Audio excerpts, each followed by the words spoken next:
Good evening, everyone, and welcome back to AK Racing's flagship series. We've got the V8 Supercars Australian Championships kicking off tonight, round one. I am excited, as you can tell, and we've got a massive field to kick things off here tonight. It looks like well into the high 20s of cars. I know we've had about 40 sign up, so we could expect that many come qualifying.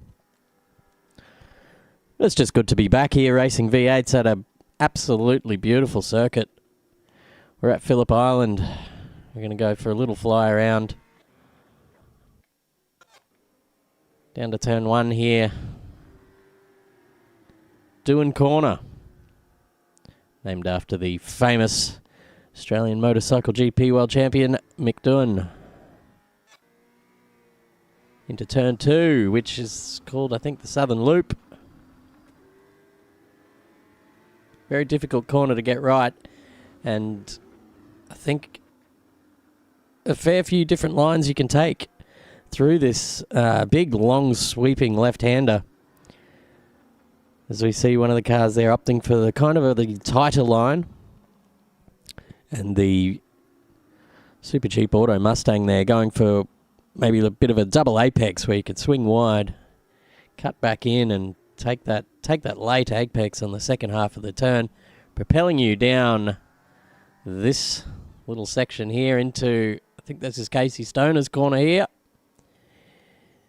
and into the heavy braking zone of Honda Hairpin, or the Honda Hairpin rather. Pulling that up into first gear. Maybe some drivers using second. Try and opt for a bit more traction out of there. And then into Siberia. Another turn with multiple ways of attacking it. I think with the V8s you want to try and hit it as a kind of a double apex, but you don't want to go out too wide. You want to hit that first part of the curbing there on the inside, drift out to about the center of a track, and then try and get the nose turned in. As we head up the, I don't know what this part is called, but over to Lukey Heights.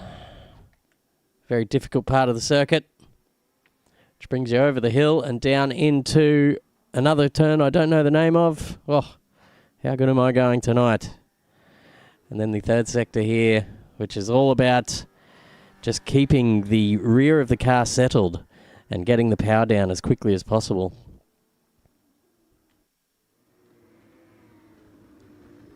Alex Fazzari is in the server tonight, driving the beautiful recreation of an old livery there. Green's tough. Falcon from the XE or XD days.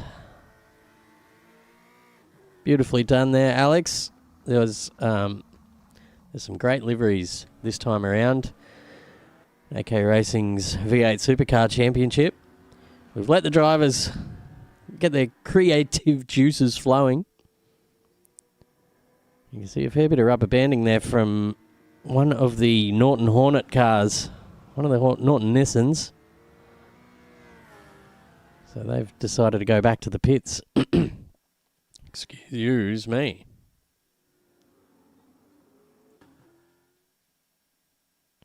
Top four are all sitting in the pits. They're pretty happy with how their free practice has come about.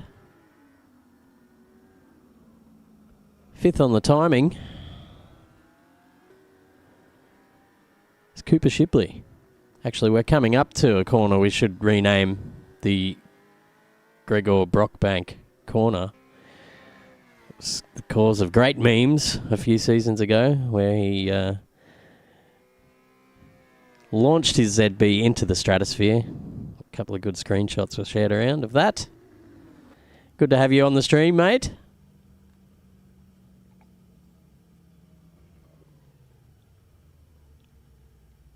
I was looking through the sign-ups and I didn't see your name on there.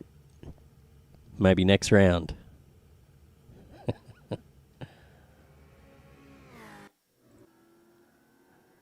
Alex Kiedis in the server now. He does not have a livery on. That's no good. We'll try and get that fixed up before qualifying.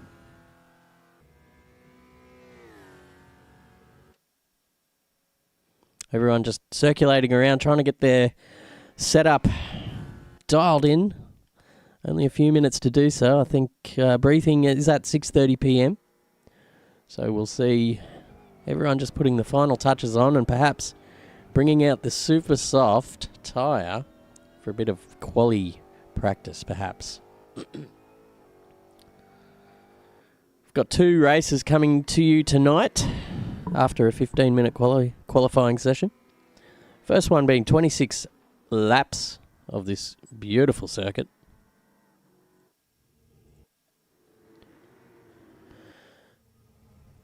Anyone out on circuit? They are Andrew Ferguson. We'll follow him around for a little while. First race being 26 laps and no mandatory pit stop. But don't let that fool you, because if you are too heavy on the throttle, you will find that you may run out of fuel before lap 26. So I'm very, very interested to see what kind of strategy these guys come up with in race 1. Because there is an argument to be had to just take it easy and fuel save and be able to duck the pits altogether. But there's also an argument to be made of perhaps starting on the super softs, getting that jump on everyone else, getting some good track position, and then coming in when the time is right to switch to a set of the harder compound soft tyres and go to the end. And hopefully make up that time lost in the pits. I think it could be around 30 seconds, maybe more. So you want to be doing at least a second a lap quicker, which you can do on these super softs. So I think they're about a second and a half even.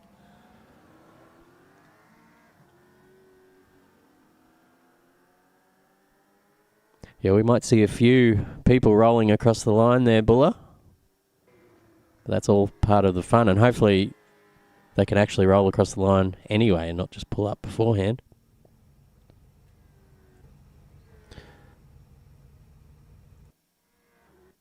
Ryan Hawkins, one of our Wednesday Cup regulars, is trying his hand this year in the V8 Supercar. They're certainly a different beast than the cars we use in the Wednesday series. Probably require a little bit more patience and a little bit more, bit more practice, I suppose. Luke Newing, fastest man on track at the moment with a 29.0. Now, I've seen these guys go into the mid 28s in the practice server. There's a fair bit of rubber banding going on the track here. I think the guys might just have to look at that. Fair bit of traffic in the server right now, so we might just have to deal with these network issues for the time being. Obviously, AC being a fairly old game, it's not exactly optimised for this many cars on track.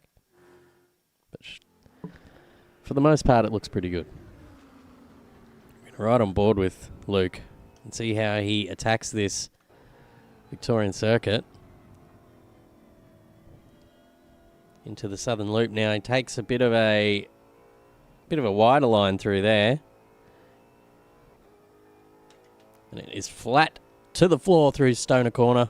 Drift out to about the middle of the track. Try and look for your braking marker down through the gears. Looks like he takes it in second just to give him a bit more traction on exit. Into Siberia. Just coasting around that mid-turn, getting a fast exit, as this is all flat to the floor around these next few turns, 7 and 8. Taking a wide line into Lukey Heights. Just trying to stay as close to that curbing as you can. Run it right out to the side of the track and then cross back over to get back onto that racing line. Crosses it up with the rear end just poking out on him there, coming down the hill into Miller Corner.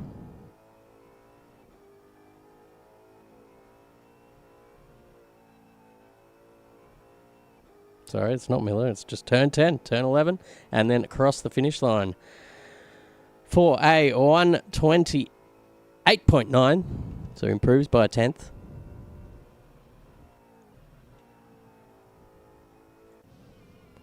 Brody Sharp going off the track there in the Calsonic Nissan. See some of the drivers still getting familiar with the circuit. Just going to change up our car tower here. We're going to make it the top 25. So they can perfectly fit in there. Sorry about that. It's Brody Sharp back out on track now.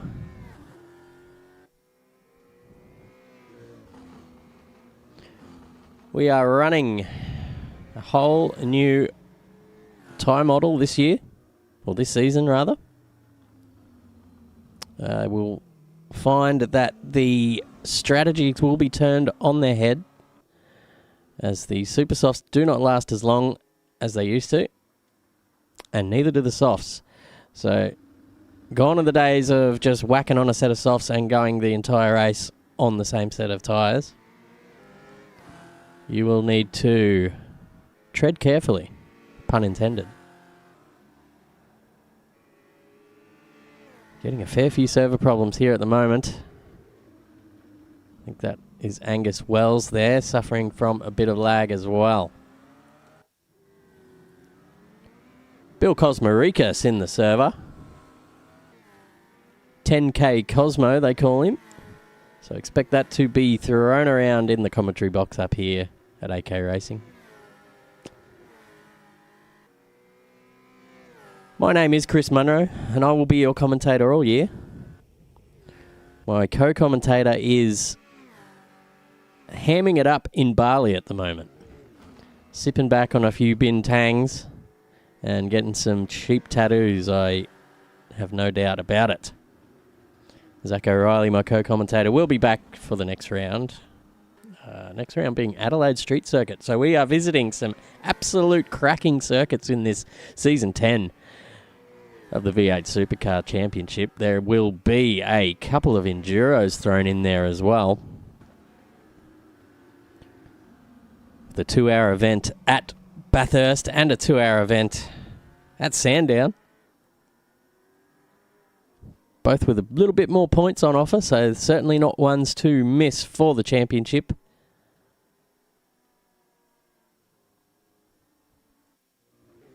We've got Lawrence Smith back for another dosing of V8s. He's changed cars. He's in the Nissan this time. And what a Nissan it is. The Norton Hornet. It's a great looking livery.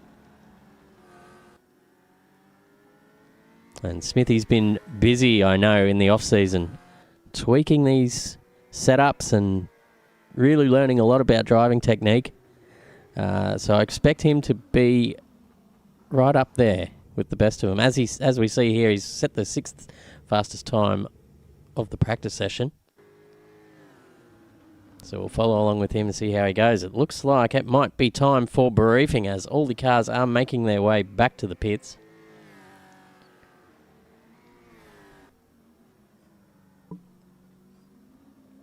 Arthur Liang, another new driver to AK Racing.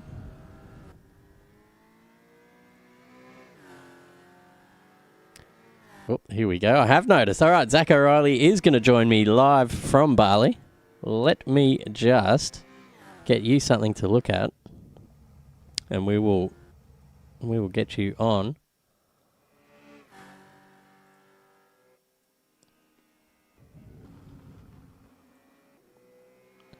Here we go. Zach O'Reilly. Welcome to the stream, mate. Good afternoon, my old friend. I don't know how bad the lag is. I got no idea. So just seeing what I've got here. But seems to be pretty solid here and looking pretty sunny on track, just like it is here in Bali at the moment, my dear friend Chris. And pleasure to be here with you, mate. I don't know how long I can be here for, but it's great to see all these V8s cracking around and everyone on track having some fun. Absolutely is, and thank you so much for taking your time out of your holiday Tell Mrs. O'Reilly thank you for lending you to us for as long as we can have you. It's No worries. shaping up to be a bloody cracking race so far, mate. Looking that way, these cars sound good. The new sound mod is absolutely brilliant. They really gives you the real-life interpretation of them a bit better than the old mod, I would say. Yeah, absolutely. We'll get an inside view or an inside sound, of these cars. I really like the inside noise. Yeah, that's excellent, isn't it? That's brilliant. That's absolutely brilliant. So yeah, as I was saying before, the cars have had a full overhaul this season. Yeah.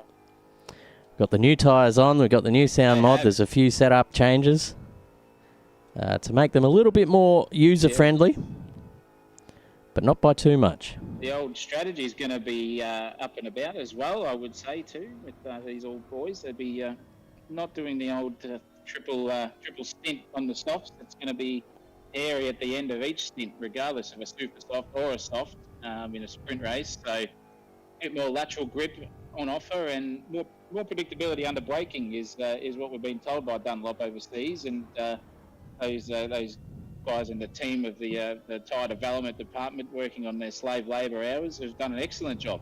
Yeah, they certainly have. Hats off to the Dunlop team for developing these new tyres. They will definitely aid a bit of overtaking. I think we're going to see a little bit more of that this season compared to last, where the tyres could just get a little bit hard to hang on to in the braking zones. Whereas this year they have certainly improved the braking performance of these cars. So we expect to see a bit more overtaking. But I tell you what, Absolutely. They do take a little bit to get up to temp, so there will be a bit of tiptoeing around the first couple of laps while these tyres do come up to their optimal temps and pressures. And then once they are, the drivers will definitely feel the difference and know when they can start pushing. Especially once those 3 laps are over, it might encourage or might disencourage the old send it and win it on the first lap ideology. I think the days of those are gone. You will be in risk of copping hefty penalty points, and it's going to be interesting, that's for sure. I can't wait to see the boys on track. Tell you what, it's a big call to say that that's going to discourage the first lap send or bend. I think once the lights go out and the red mist descends, it's every man for himself as usual. But in saying that, we do have the best drivers in the country here at AK Racing, and I'm sure they're going to be putting on a bloody good show for us and hopefully keeping things a little bit clean for us. Very much so. We like clean racing, but we love hard racing. And that's the fact of the matter is, if we can keep it clean and hard, that's enjoyable for everyone. Everyone wants to come back. And it's just going to make for a better series overall. Yeah, absolutely. A bit more enjoyable for the drivers, knowing that they can have the trust in the guy next to them to not put them in the bin, really. And I think that most of these guys are pretty good at that. Absolutely. I think that the old rubbish collection days is well and truly gone. They won't be wanting to put them outside and bin it, so to speak. But we'll find out for sure once this first round comes alive. And hopefully there's no server issues, although never a promise to our viewers out there. So if we do have some, don't worry, we'll be here. We'll be entertaining you and keeping things going. No stress on that half.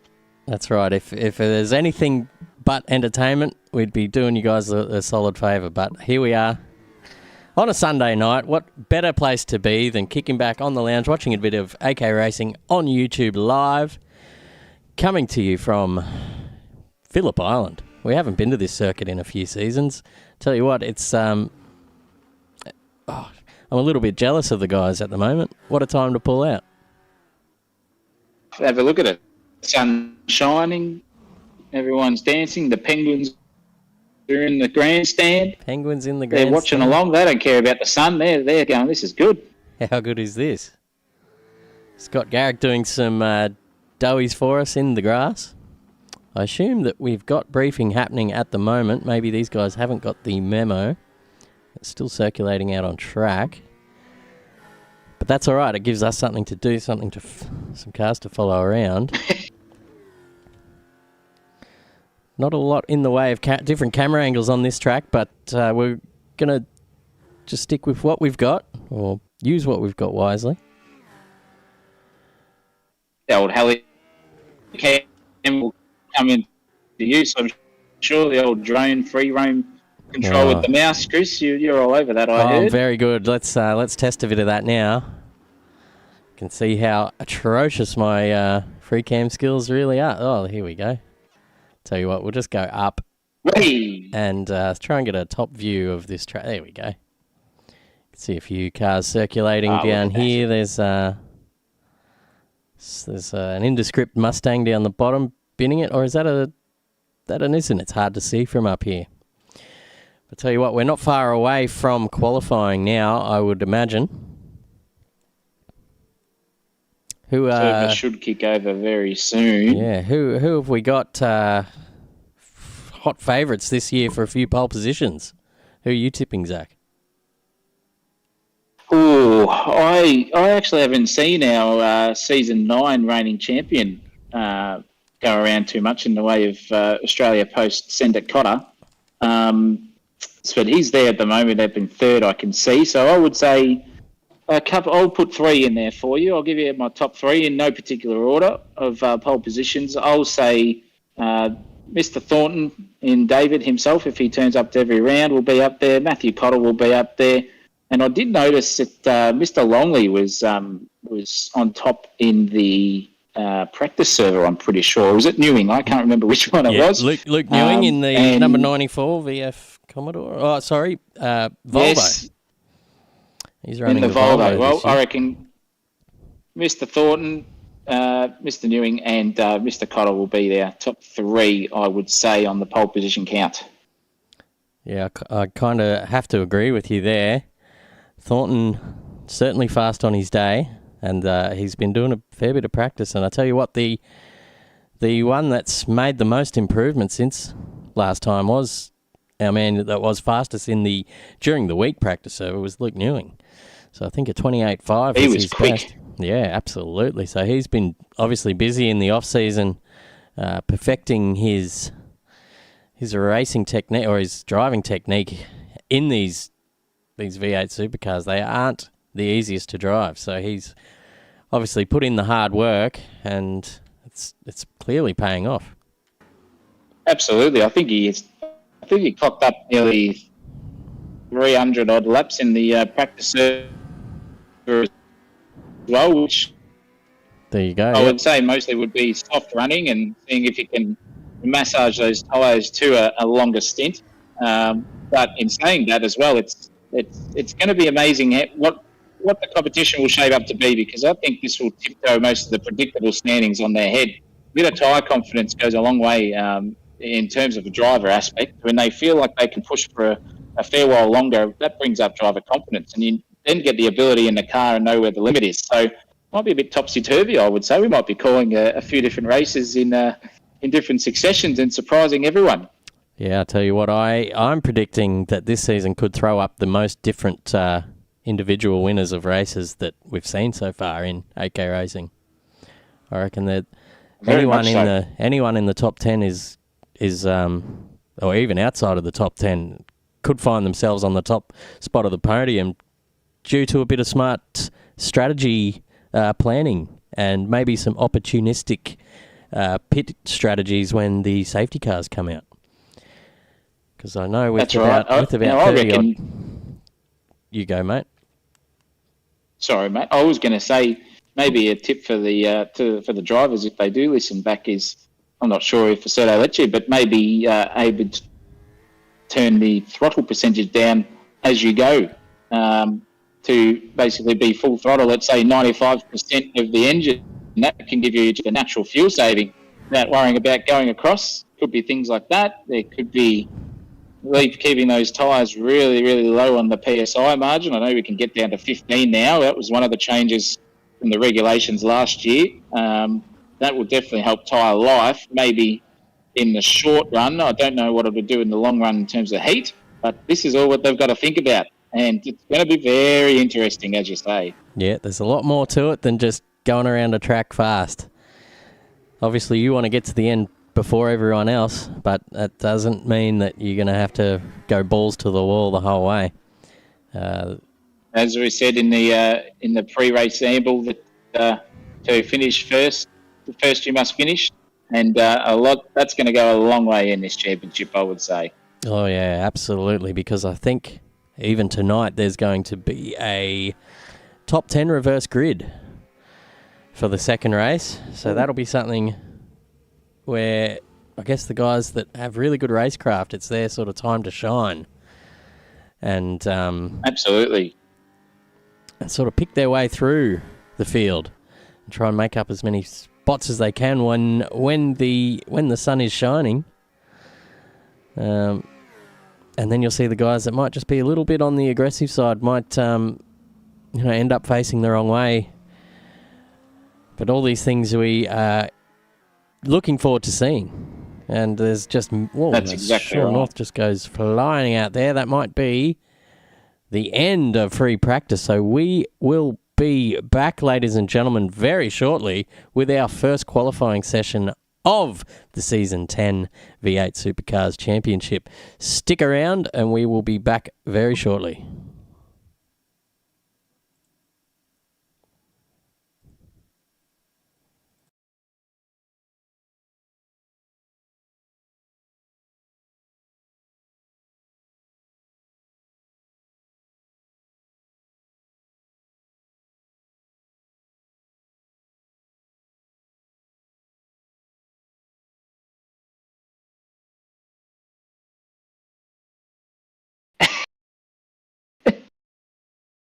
Dear, oh dear.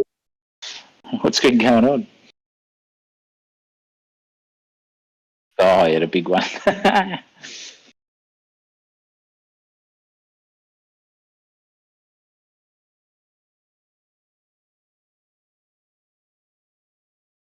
Bloody oath. Oh, mate, I've had...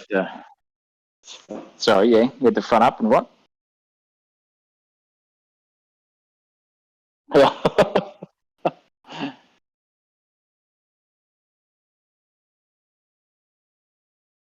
Yeah, fucking oath. I've had the old belly for probably 4 or 5 days. It's been no good. I've finally just come good.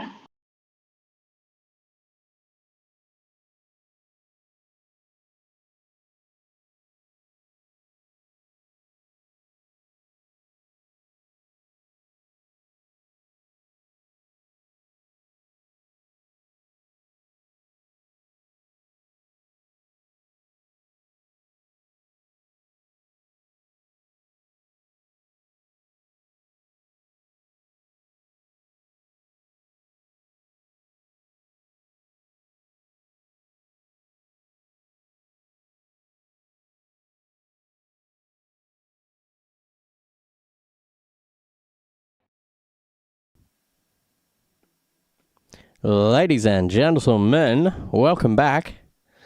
We are now in the qualifying server with about 20 seconds to go until they pop the green light on the pit lane, and we will see some true pace for the first time this season. The sandbags will be off, so I think guys like Thornton, who are hanging around the mid-pack there in the practice session, will make their way to the top, and anyone else who's been smuggling a bit of sand in the back of these things. And we're off. We've got... Who's that first on track? It must be... Oh, I can't even tell. The timing tower is going crazy. Might be Josh Hughes. Josh Hughes is in the server. There we go. I didn't think he would make it. But it is Nick Mello, who is notorious for being the first one out on track in Wednesday Cup. He is our first man out on track here for qualifying. And I tell you what, we might ride on board with Mello once he gets his outlap out of the way, and we'll get our expert onboard description of the lap. My co-commentator Zach O'Reilly to take over and take us on a spin around this absolutely picturesque circuit. Usually reserved for the Fantastic. I just MotoGP need to bike. see. The Some usually there. need the motorbikes going around here. But today the thunderous roar of these V8s will be setting the tone. And we get to see exactly who's in business this season. And I've been waiting for months now to get back into this rhythm. And here we go. I will leave you to Zach O'Reilly. Long run straight down over the crest here, looking out towards the ocean. Turn one, you can enter in at 250 odd Ks and fling it around the beautiful early apex through Mellow. That's really good. Bit edgy there, not running too wide, using most of the track. Beautiful into turn three. Double apex here on the left-hander. Hang out wide and come back in and find that late apex as you exit beautifully onto the back straight. This is notoriously hard on your braking pedal here. You really got to be careful not to lock the rears. Up to sixth gear, down to first gear, maybe second for some. And make sure that exit is just pristine to get the drive. Stick it into third, maybe downshift here. Yes, beautiful. One downshift into the left-hander as we come up around the back half of the straight, up over the crest into Lukey Heights as we do the sort of the left to right sweeper. Make sure you shift it down into fourth, maybe third, depending on your ratio, and just drive it around here. It's amazing how much grip you have around this corner, all the way down, over into the dip, down into second gear. Beautiful tight exit if you can. Runs a little bit wide there, Mellow. A bit of a shallow exit. Uses the curb on the left-hand side to get that beautiful run as we nearly complete a lap around Phillip Island. Fifth gear, hang it out, better the throttle. Beautiful exit and come back over the Melbourne sign, number one, Melbourne number two. And where does he come? We've got a benchmark of 130.1, and he's already been beaten by Marsden, who's in a 129.6. Now, just keep in mind that we've had the 128s on the practice server, so we should be around that pace by the end of qualifying here. I'm sure Scotty Garrick's going to want to be up there too. He showed some really good pace last year at Sydney Motorsport Park too. So, yeah, it should be good. We've got the times coming in thick and fast as everyone's sort of finishing off that first hot lap. Alex McEwen going up to third. Luke Newing, I guess it was our tip for pole, is also being eclipsed now by James Delaney, who puts his number 88 VF Commodore up onto the top spots. Preliminary. We've still got 10 minutes to go in this qualifying session, so I expect to see a few, maybe 2 or 3 runs from each car, maybe 2 or 3 hot laps, and then whack it back to the pits for a new set of boots and a bit of a splash of fuel and go again, because I know these super softs probably get their best grip out of maybe the second hot lap. After that, you start to lose a bit of that green stripe that the super softs are famous for. They're good for a couple of laps. Scotty Garrett getting a bit loose down the hill there. As he comes around the track, he set a 135.6 on his first lap. Let's see what he can do here. It's a great looking livery he's got there as well. You cannot miss it in the Pro Sim Centre. And he goes up to second with a 29.5, just 0.08 behind. And Daniel Walsh now up into the top spot with a 29.3. But I expect these times to continue to fall, Zach.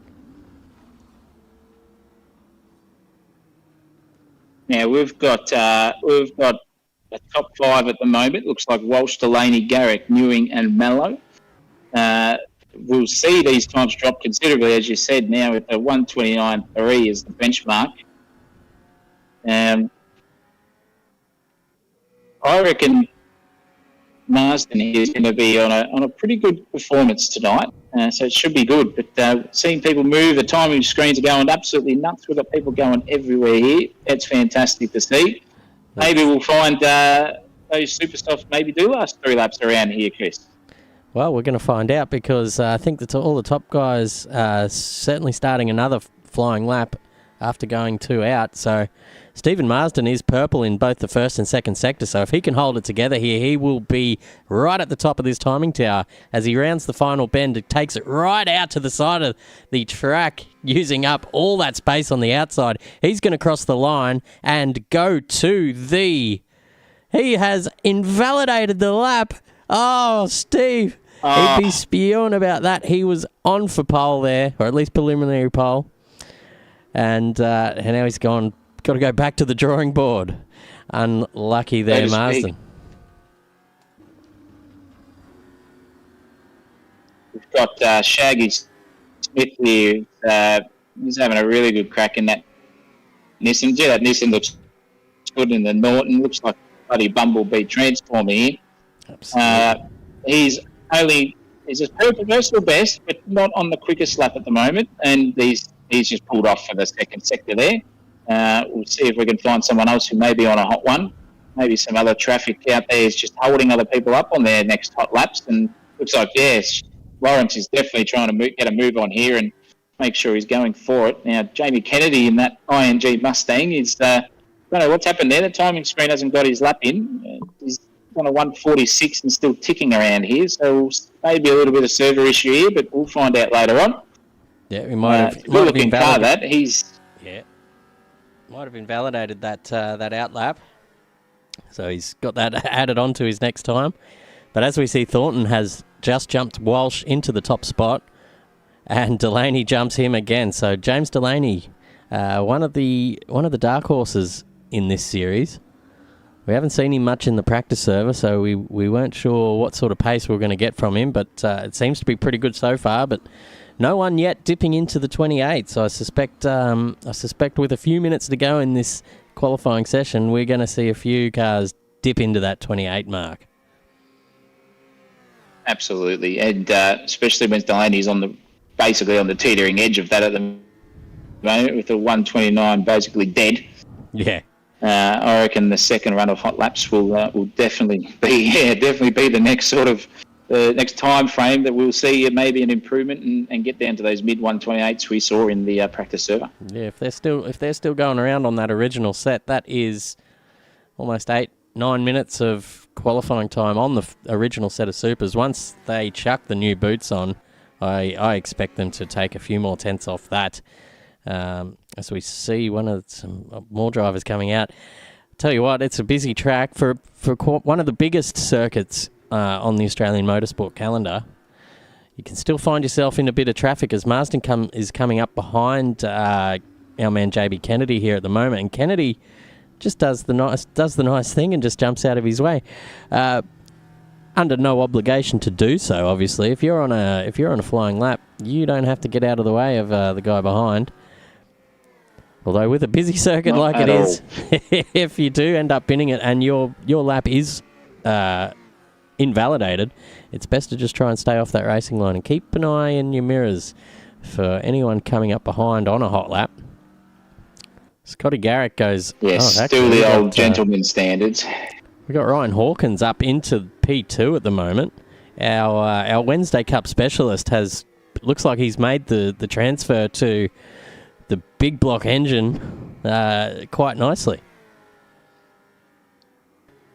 Absolutely. I think with that performance, he's looking on song to be a consistent performer here in AK, and that'll be really good to see some new names up there on the hitting list, so to speak. It'll be very good to see, especially in a Volvo. We haven't seen a Volvo up and about in the top 10 most of the time, unfortunately, at this time, but no one's really seemed to want to go for it. But it'll be good to see the old Volvo up there, the Swedish Power, that flat plane V8. We've got two of them at the moment. Luke Newing, his teammate, is just above him. And I'll tell you what, the top 4 spots right now are occupied by 2 teams. With James Delaney on top in the Delta Racing VF, Luke Newing in the Team Volvo 94, Walsh in the Delta Racing, and Hawkins. So we've got 2 teams in the top 4 right now. This is shaping up to be a spicy teams battle for the rest of the season if they can keep this up, as Dave Thornton makes his way into the top 4 now. there is championship points on offer for teams too. It's not just a run of the mill. Oh yeah, I'm just in a team, whatever. I don't really care. It is absolutely on like Donkey Kong here. So we've got constructors and individual championships here, ladies and gentlemen. So this will keep things spicy on track and off track and in team as well. We will be seeing some in-team strategy nonetheless, I am sure, all within the rules, so to speak. Yeah, I think all team orders are allowed this season. So we might see strategy playing out. Obviously, no dirty strategies with any sort of cars holding up each other for that purpose. There are stewards in this series, and they will be keeping a close eye on that kind of thing. Yes, it's going to be a busy year, I would say, with this grid slot for the stewards. But hopefully, they can keep the minimum penalties to the minimum, so to speak, and hopefully, clean racing presides. This amount of cars on track, no matter how good the drivers are, there always going to be some, just some teething issues, people tripping over each other. Everyone fighting for points here in the AK Racing Championship. Yes, absolutely. But in speaking of which, we haven't really delved on individual delta times so far, and we're in the last 2 minutes and 45 seconds as we speak. And Alex McEwen's should be up there as well. He's a season Wednesday Cup transfer too, so another name to look out for there. The old coffee car, I'll just keep calling it as we look around. Looks really good. Yeah, his teammate as well in the team car. Nick Mello is 2 spots behind him there in 9th and only 1/10 away. So looking at the timing sheets, the top 10, top 13 are covered by 1 second. So this is tight stuff. Very close. It's unreal. Look at the top 3 right now, are all on a 29 dead. Well, that's as close insane. as we've seen it at any point. And that's a real credit to these guys. They're pushing hard, and I reckon they've all found the limits here. And it's whoever can just get that one little bit of, maybe even a little bit of a toe down the straight there, as Alex McEwen was getting from that underclass virtual entry. It looks to be Angus Wells. Yeah, it is Angus Wells, number 23. It is. So he did get himself a little toe there. He's only 0.08 off the purple sector there in Sector 1. Delaney's still on top. Now, he had a really bad second. He had a really bad second sector, Alex. So let's see what he can pull up here. Oh, third sector, I apologise. So I reckon he's going to nearly come to the top here if he can keep it all together. And again, he's had a bad second sector. Yeah, that second sector, he's lost 6/10 there. That's not going to be good for his lap times. Let's go back in the pack and look at some of our newcomers. We've got Brandon Pearce, who's another one of the Wednesday Cup guys. Certainly pretty quick out there. And he is teammate to Shaggy Smith this year in the Norton Hornets Nissan. Beautiful looking colour scheme. The black and yellow just goes together like bacon and eggs. Yep, absolutely. And also some quality deliveries amongst every team this season. It's been really fantastic to look at. They are absolutely top notch. Every livery looks just professional. Can't fault any of them. Unfortunately, us two, we can't really say ours have ever been professional to the actual nth degree. I think I've never had a real sponsor on my car at all. I've always taken the mickey out of most things, but this will be interesting. As Delaney, will he just scrape across? He will for his last flying lap here. 3, 2, his name is James. He's just got there. His name is James, but it says James on the screen there, so I might just keep that as his nickname for the rest of the year, I recken. Yeah, James Delaney. And go across. Yeah, absolutely. Yep. There is James Delaney. So Newing has finished his lap, so he's going to have to be happy with second, Welsh third, Thornton fourth, Hawkins fifth, and Mello sixth.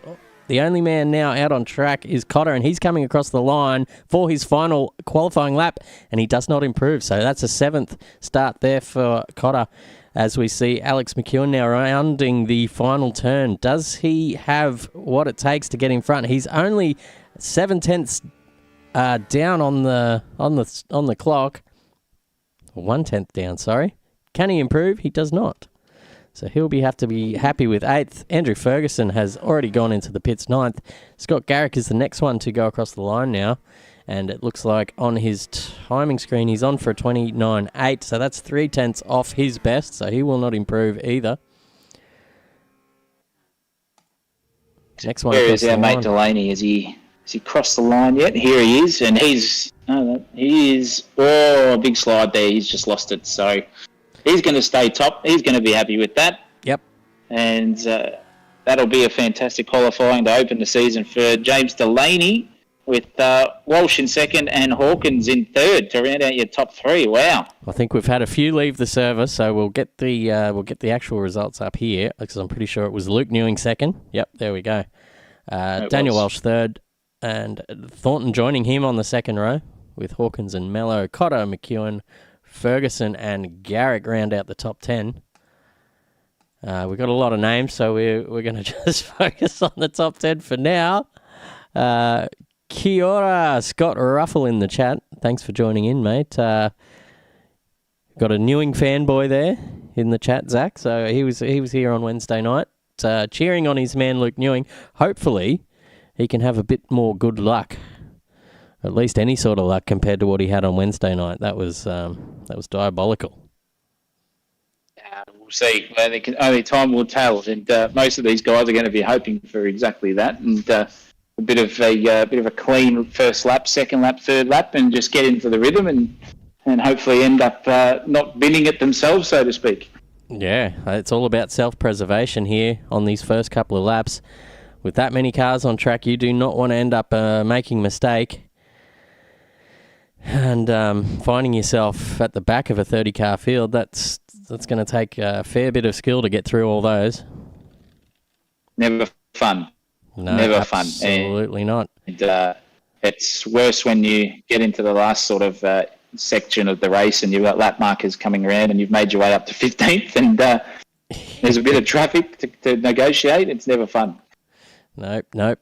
So we're probably going to see a few of it. I think just the law of averages says that one of these guys is going to end up facing the wrong way.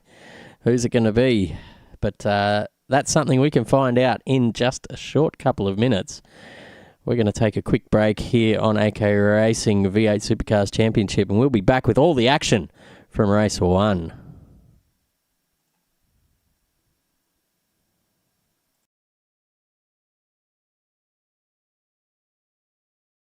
Just make sure you mute me on the stream, I think, last time.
And we're back, ladies and gentlemen, for race 1, just in time. We've got, have a look at this starting grid. We've got James Delaney off the front row, off pole position with Luke Newing beside him.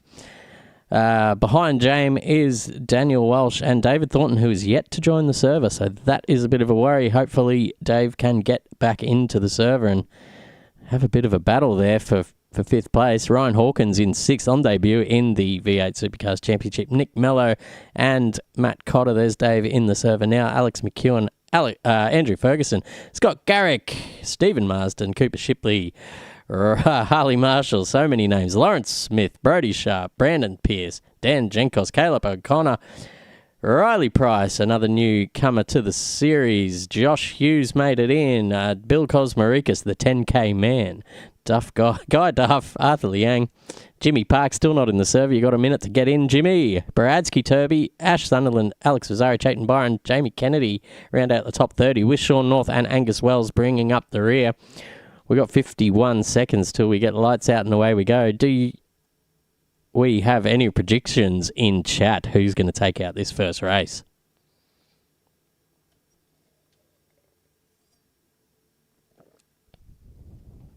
Huge field. Expect some casualties. Yeah, you're not wrong, Monix. I think there'll be a few teething issues with that many cars heading into turn 1 and 2. But we're 18 seconds away from a race start here. Have we got the broadcaster vehicle off the grid? Not yet, but it will be. And I will be bringing everyone the action. Lights are up. The lights are up.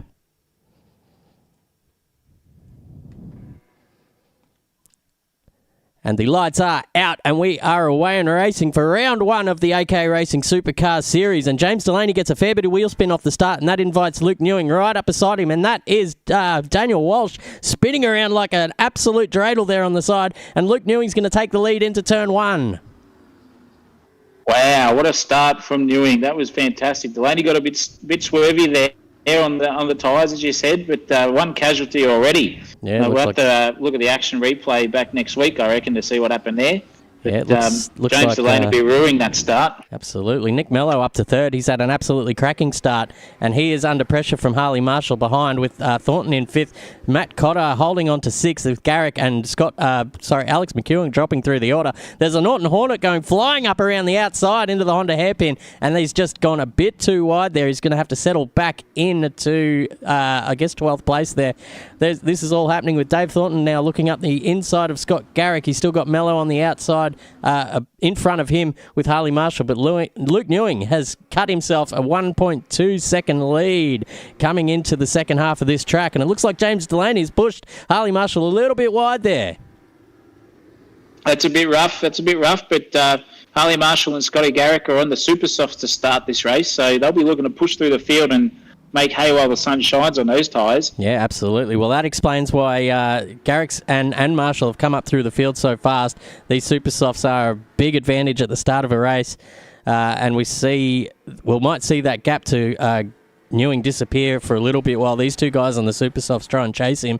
The next driver in the field on the supers is Lawrence Smith there, sitting in 8th position. Now he is putting Matt Cotter under pressure there. We've got a bit of a server lag issue, so drivers are going to be told to be aware of that. And Cotter is the first man to be railroaded by that. Another one off the back as well. Another one off the back. That is... O'Connor has just gone yeeting out into Narnia land as well, 360 into the barrier. That's going to be some damage. That's going to be big damage. There was not much time to brake before that happened. Harley Marshall now coming up behind Scott Garrick. So these two really want to make hay while the sun shines. It looks like Delaney has turned Thornton and Smith, and there are cars off everywhere. Mello's involved. Thornton's gone the wrong way. Geez, the guys are going to have to be a bit careful now trying to get back out on track. Cotter has joined back in, and he's made his way back up to 15th. But poor old Mello, and I think Thornton has just gone right to the back of the field. It will be interesting to see what happened there. There was a black car involved. I'm not too sure which one it was, but it looked like that were the ones that turned around poor old Mello, and Thornton got fucking held up in that. He'll be absolutely spewing. Hopefully he stays in the server, Thornton. There are many more races to come in this season, so knowing the way I usually do it in a V8 supercar season is go absolutely shithouse in the first race and then just try and play catch-up for the second half or for the rest of the season. Yeah, you and me both, brother. You and me both. As Harley Marshall's just put in the fastest lap of the race on those super softs. That was a really good lap by him. And it looks like that third place is going to be in for a battle for second here, if this momentum keeps up. And I'm not sure what's happened to Newing there. His 1.2 second gap has just been halved in a lap. So these guys are flying on these super softs at the moment. It just goes to show how much grip. And he's run wide as well. He's a bit of a hold up here and a bit of hip and shoulder. Looks like you've got a bit of biffo happening on lap 3, boys. It's only lap 3. There's 24 to go. Settle down. Marshall has got his nose in front around the outside of Siberia. Really nice place to make that overtake stick, and he's done it now. He's on the run up to Lukey Heights, and he wants to get around this Luke Newing on soft tyres as fast as he can, because the longer he is stuck behind these softer or these harder compounds is, and look at that move down the hill into the braking zone, and he says thank you very much for coming. Luke Newing not putting up too much of a fight because he knows that those supers are not going to last very long at all, so he's actually, it looks like he's going to just going to yield there and let Scott Garrett go as well. A really smart driving there from Luke Newing. I think he knows that if he lets Garrett go, he might be able to get back onto the rear wing of Harley Marshall and maybe slow them both down and give himself a bit of a chance to get back into this fight for the lead. Yes, and especially when probably lap 6, 7 comes around, that gap will be neutralised. Yeah, you'll see the softs start to come into their own after about the 5th lap now. They'd be up to temp and up to pressure, and this will be about the tipping point where the supers start to feel a little bit spongy underfoot.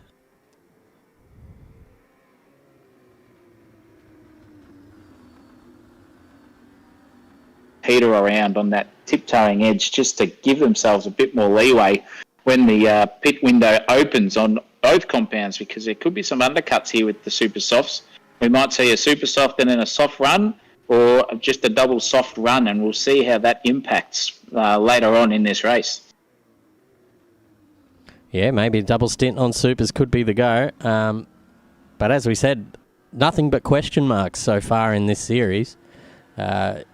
Hopefully a few of those questions will be answered tonight as far as which way is possibly the best strategy to go. Seems that the majority of our drivers have started on the soft tyre, though.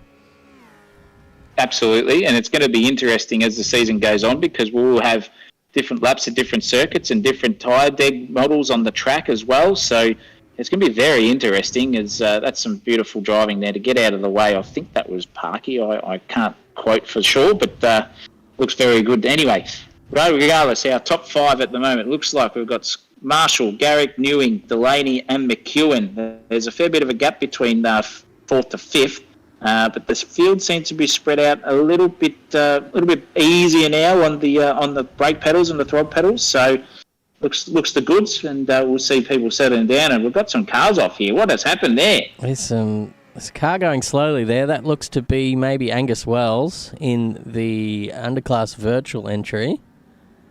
So he's just getting out of the way of these cars on the lead lap. So he must have been tangled up in a bit of that mess earlier on.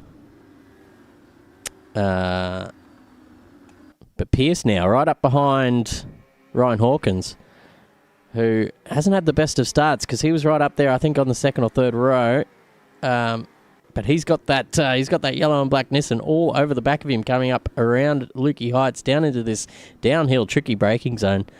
But looks like Pierce is just going to slot in behind and try and bide his time and wait for the perfect opportunity to jump at this Volvo in front. And it could be coming into bit of a suck down the straight. Absolutely. Get a bit of that suck down the straight. If you can get it, flaunt it. And it looks like he's got an absolute ripping the final turn, and he's going to have this move done maybe into turn 1, but he is on the wrong side of the track. We'll see how much room they give each other into this turn 1, and Pierce gets the move done very nicely. Some wise driving there from Hawkins as well, not to put up too much of a battle, as Pierce is on the super softs, I just noticed, so he's going to have a still maybe a little bit of a grip advantage for maybe a lap or two to come. Good to see that people notice that there are some super soft runners out there instead of just loading into the server blind and going, oh, well, and we've got some contact there. Norton Hornets, Lawrence Smith has just said, thank you very much. Here's some of my yellow paint on that nice blue Volvo champion. Yeah, that's a and true blue Falcon just there. Just giving each other a bit of a rub, no harm done. Yeah, Bill, so Bill 10K Cosmerikas there was getting a bit of that action. And who's that around the outside? That looks like a recovering... Apologies, everyone. I can't see. Daniel Walsh. So Daniel Walsh making his way back through the field after having a horrific start, getting turned around right off the get-go. Still 20 laps to go, so plenty of time to make those positions up. As we'll go and check on... Oh, these two getting right stuck into each other here. Fair bit of contact. Shaggy Smith...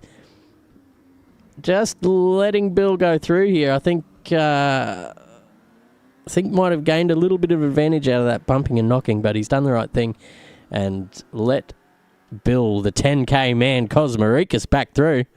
And they're just knocking each other. We might have to get the race directors here to have a look at what's going on. Those two, keep an eye on, because there's definitely fireworks coming. Some too far apart to be blaming any net coding with this contact here. I think this is just a fair bit of biffo. Yeah, a bit of biffo, thick swinging, so to speak, and just getting everyone out there and saying, mate, I'm before you at the urinal. Don't worry about that, champion. I'm getting through. I'm busting. So, fingers crossed. We'll keep it a bit cleaner than this, but it looks like we're on for an entertaining race here. We've got Brody Sharp's just moved up into 9th over Cooper Shipley, and it looks like Shipley's just dropped down the order a bit there. That's the battle for 10th, 9th, and 11th. As Alex McEwen here, while we're looking at him, is all over the back of Delaney like to fly to a piece of shit, and hopefully he's not going to send it too hard as we go in there, but get that shallow exit. Going to be on the wrong side as we come around the third last corner onto the straight, but looks like they're giving each other racing room. That's good to see, and that's how it's done, ladies and gentlemen. That's pure racers racing each other fairly and squarely. Yeah, that's great to see. That's how you do it, ladies and gents. All the kids watching at home, if you want to set up an overtake, that's how you do it. Close proximity racing is these two guys' strength, according to the little questionnaire we put out over the weekend. We've had some ripping questions sent out and some ripping answers in tow as well. Some awkward situations that you've been in or been around, or one's been in a school while there's been a bit of stabby going on, and that's just one example. So we've got plenty going on here, and a bit of server lag by the look of it, or is it just my streak? For sure. But it looks like everyone's still managing to keep between each other. They are certainly... It's all starting to settle down a little bit right now, as we've got Smith now coming up behind Harley Marshall. It looks like the Supers are still going after about 8 laps. He managed to get that move done there on Harley Marshall, which we're not sure what happened to at the start, Reggie. But we'll keep you informed and see how he goes for the rest of the race. So we got Jenkos now and Shipley battling it out for 10th position. They're both going side by side around the final turn. So this is going to be a dead set drag race down to the turn 1. With Jenkos now having the advantage of the inside line and a slightly better exit as well. Shipley comes across to try and get a bit of that suck, and there's a third car chiming in, and that's Andrew Ferguson trying to get a bit of a third man suck on now. And these two are going to get wheel to wheel around the turn 1, and there's a bit of contact, and that is Shipley off into the grass. He's held. That's one for the stewards. The boys there getting a bit overzealous.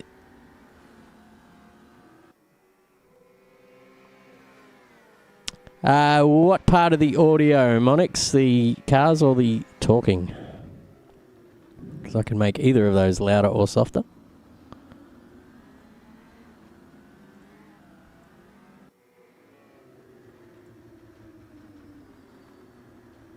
Just you. Here we go. Reggie says it's all good. It is all good. As we go back on track now, Ferguson now lining up behind Dan Jenkos. Dan Jenkos was our Super 2 category winner last season. Showed great pace down there in Super 2, and now he's mixing it up with the big boys in the top 10. So a bit more experience now, a bit more used to these cars and the circuits and bit of racing. He says he's been racing for 4 years. Sim racing, that is. So he's certainly experienced, and there's a swap for position here as Garrick has entered the pits. So that promotes Marsden up to third. So I guess that's about it. 10 laps out of the Super Softs, and this will be Garrick coming back out on track in 11th with a brand new set of softs, and he'll come back out just in front of Cooper Shipley. It'll be very interesting as we get going longer into the stint and see how long those softs can last. Yeah, we've yet to know what's going on here, yeah. David Thornton just hanging it around the outside of our 10K man, Cosmoricus. He's going to go into turn 2 and have that position done and dusted. Poor old Thornton, he did qualify in the top 3, I'm pretty sure. Top 4. Had a bit of a moment there at the Honda hairpin as we're coming up to it right now, and he ended up facing the wrong way and had to join back out onto the track in pretty much last position. So he's made up a fair amount of ground already, and we're not even halfway through race distance yet, Zach. Yes, we are coming closer to that period, but it looks like there's a bit of turning of the table, so to speak, strategy change, and we've only got three people left on the Super Softs out of the 5 that were running. So we'll see what happens and see what these guys who did start on the softs do. Will they go another soft maybe at the halfway point, or will they hang it out for the 16 odd laps and just notice that those Super Soft runners did get 10 laps out of those tyres? Indicative of their pace before the delta started to drop significantly, I would see. Yes, there's quite a big drop-off in these tyres. Once they do go, they're gone. So if they go in the first sector of a lap around here, you're going to be having to be very careful around the rest of the lap to try and get them back to the pits and swap them out. Yeah. It's going to be... I was just going to say it's going to be one of those years, I would say, where we see some strategy calls made, and another ZB looks like has gone off of Jenkos in his Repco authorised service mobile. He's kept 10th position there. Where was he prior to that? I'm not sure. I think he was he might have been in front of Ferguson, so he's dropped 2 positions there to Ferguson and Mello. It's amazing what one run off into the sand can do for you. You can have a 5-second lead and all of a sudden it's gone. Just keep on the black stuff, boys. Absolutely. As Scott Garrick with his brand new Super Softs on, and they're just probably about up to temp and pressure now. We're going to get to see his pace on the softs. He's got Cooper Shipley in front of him on an old set, so 12 laps in for those tyres. So he's going to have a clear pace advantage, is Scott Garrick, as there's a battle going down the field now in 24th position, but it looks like it's between Hughes and Byron. Here they come. They're going side by side up through the S's towards Lukey Heights, and it looks like Joshy Hughes has taken that position off the Calsonic Nissan driver of Chayton Byron. We'll go back to Scotty Garrick because he's very Pearson Thornton swapping positions as well. So Thornton maybe driving a little bit aggravated. What do we think? He'd be... Could say. Yeah. I know, Dave. And let's just say he's not the most zen bloke out there on the track. He'll be swearing and carrying on after that first second lap incident, whatever happened there. Brodie Sharp off the track, so he's dropping down the order big time as he makes his way out from the kitty litter. Slots in behind Harley Marshall. So Marshall coming back strong after his first lap incident as well. Looks very, very slick, that Calsonic Nissan, just saying. And Marsden is just having a field day today. He is, I guarantee you, there is a smile from bloody Darwin down to Melbourne behind that screen at the moment. He will be frothing. And if we've heard on the wires that if he gets a podium in any races, he has a very, very good weekend. And yes. I would just say that on and off, so to speak. Yes. Hats off to you, Mrs. Marsden, if you're listening. We're cheering on your man as you speak. Come on, Stevie, do it for us all, champion. He's got James Delaney in front of him, who might be fuel saving. We've seen his pace being the pole sitter, but his race pace has been definitely off. So I think there might be that strategy of fuel saving, as Bullermeister in the chat has suggested. There might be a few cars out there just taking it back 10% to try and get that fuel number into the right zone to make it to the end without a pit stop. If I remember correctly as well, I think a full tank only gets you 22 laps, I think, around here. But in saying that gives you a double whammy of advantage. It gives you fuel and tyres. So if you can keep that wear rate down and the fuel rate down, you could go the extra mile. As an ING Mustang's just parked there, just enjoying the view, chatting to the Penguins as he's in the driver's seat in the grandstands there. And looks like Marsden's now made his way up to third with a pit stop from McEwen. And McEwen's going to come in just under halfway for another set of softs, I would say. There's a bit of biffo going on here. What's going on? Servo lag everywhere. Yeah, that looks like a lap Be car careful, 2 getting in the way there. Boys, That must, I think that's Ash Sunderland, one of our Sega Saturn entries, with a bit of servo lag involved as well. But it looks like everyone's still facing the right way. So game on at this point. No tears shed. Jack Meredith is not racing in this series. He's been not sighted since the end of VRL. So if you're listening or if you're watching, Jack, come and get involved. There hasn't been enough carnage since you left, so we need someone out here causing a few safety cars. Yes, unfortunately the damage model in Assetto doesn't really let us leave you stranded on the track. Everyone's got a teleport to pits button, so safety cars have to be a pretty serious incident if no one's moving or trundling around a track of multiple cars sort of thing, trying to get back to the pits. But hopefully not too many of those. But we definitely won't see a red flag this year, I'm pretty sure, ladies and gentlemen. So don't worry, you won't have to sit around like Formula One for another 40 minutes because of rain delays or it's, too skiddy on the track for the drivers and they're whinging and whining. None of that will happen. It's all go here at AK Racing, that's for sure.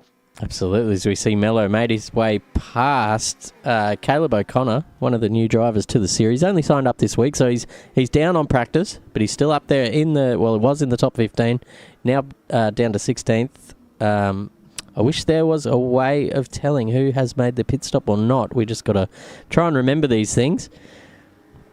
As we've got Nick Mello. Yeah, I assume he's made his pit stop as he was up a bit further in the order. Whoa, getting very taily there around the final turn. Might want a bit more wang on the next race. Who knows?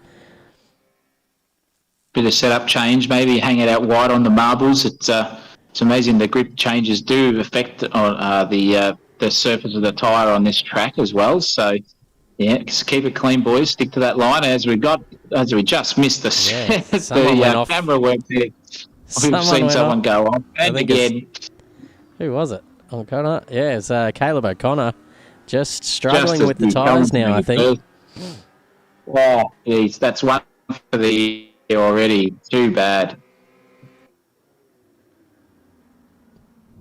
Got these two going side by side, and then we've got these two almost going side by side. Jenkos making the move stick on Caleb O'Connor. Mello finally getting around 10K Cosmo. Excuse me. So he will be off down the road chasing Dave Thornton, who is now found himself at the back of a little bit of a battle pack here. 1, 2, 3, 4, 5 cars. This looks like a five-way battle, as you said, Chris. Thank you very much. Sorry about the lag. And this could be very heaty if Thornton's got the red eyes on him and he's just looking at all these cars in red like a ragged bull in Spain. And he's already made one position up already. That's too easy. And that's a lap of traffic anyway. And looks good from the hood cam or the roof cam from the Rockstar car. It's looks fantastic. I think Davey will be looking to get a move done maybe down the back straight here if he can just keep that beautiful line going. His pace is indicative to be very quick, so the difference on these guys between him would probably be, I reckon, half a second a lap. So fingers crossed you can keep it together and drive smooth, mate. We'll keep an eye on him because we've got the two Volvos of Scott Garrick and Andrew Ferguson battling it out now into Siberia with, looks like Garrick has got a mountain of pace on Fergo. Can Fergo defend for 10 laps? Or what does he do here? Does he just let him go and try and sit in the slipstream and try to not battle too hard? Because behind him, we've got only a second and a half behind is Alex McEwen. Does he? Well, I've seen Fergo, on who's in the mirror, defend like an absolute champion. He makes that Volvo super wide. I've copped a few of them. There's no love lost between us two, that's for sure. But he can defend. Don't worry about that, ladies and gentlemen. So it'll be interesting to see what he does. Maybe you can just back Garrick up and let McEwen slide up the inside. So now Scotty has to look forward and back at the same time. So we'll see. But good on Nick Fergo. He's doing really well at the moment. Don't commentate or curse him there. But keep it consistent, son. We're looking forward to a good result. Absolutely. We've got a couple of changes for position. We're here with Hawkins going up above Pierce and Walsh coming into the pits. So Walshy has left his pit stop quite late into the 17th lap, so he might even be coming out on a set of supers. Watch that space closely as we've got McEwen now joining in on this battle. He's got Alex Fazzari as lap traffic there, just going around the outside of him there at Stoner Corner coming into the Honda hairpin. And now it's a three-way between the two Volvos and the VF of Alex McEwen, really gaining on every turn here on these guys. Yeah, fantastic scenery here. We've got moves going on left, right and centre. Looks like another battle here between Fergo and Garrick is heating up, and Fergo's just let him pass. So yep, we'll see how we go there with Fergo's moving, but just keep an eye on him. He should be in. No. Yeah, he's just have to. Now he's got McEwen all over the back of him now with another lap car. It looks like one of the cars. Did the liveries put him in the server? Not too sure. In the chat, what happened to VRL? And then Velocity Racing League commenting, don't know. That's very good.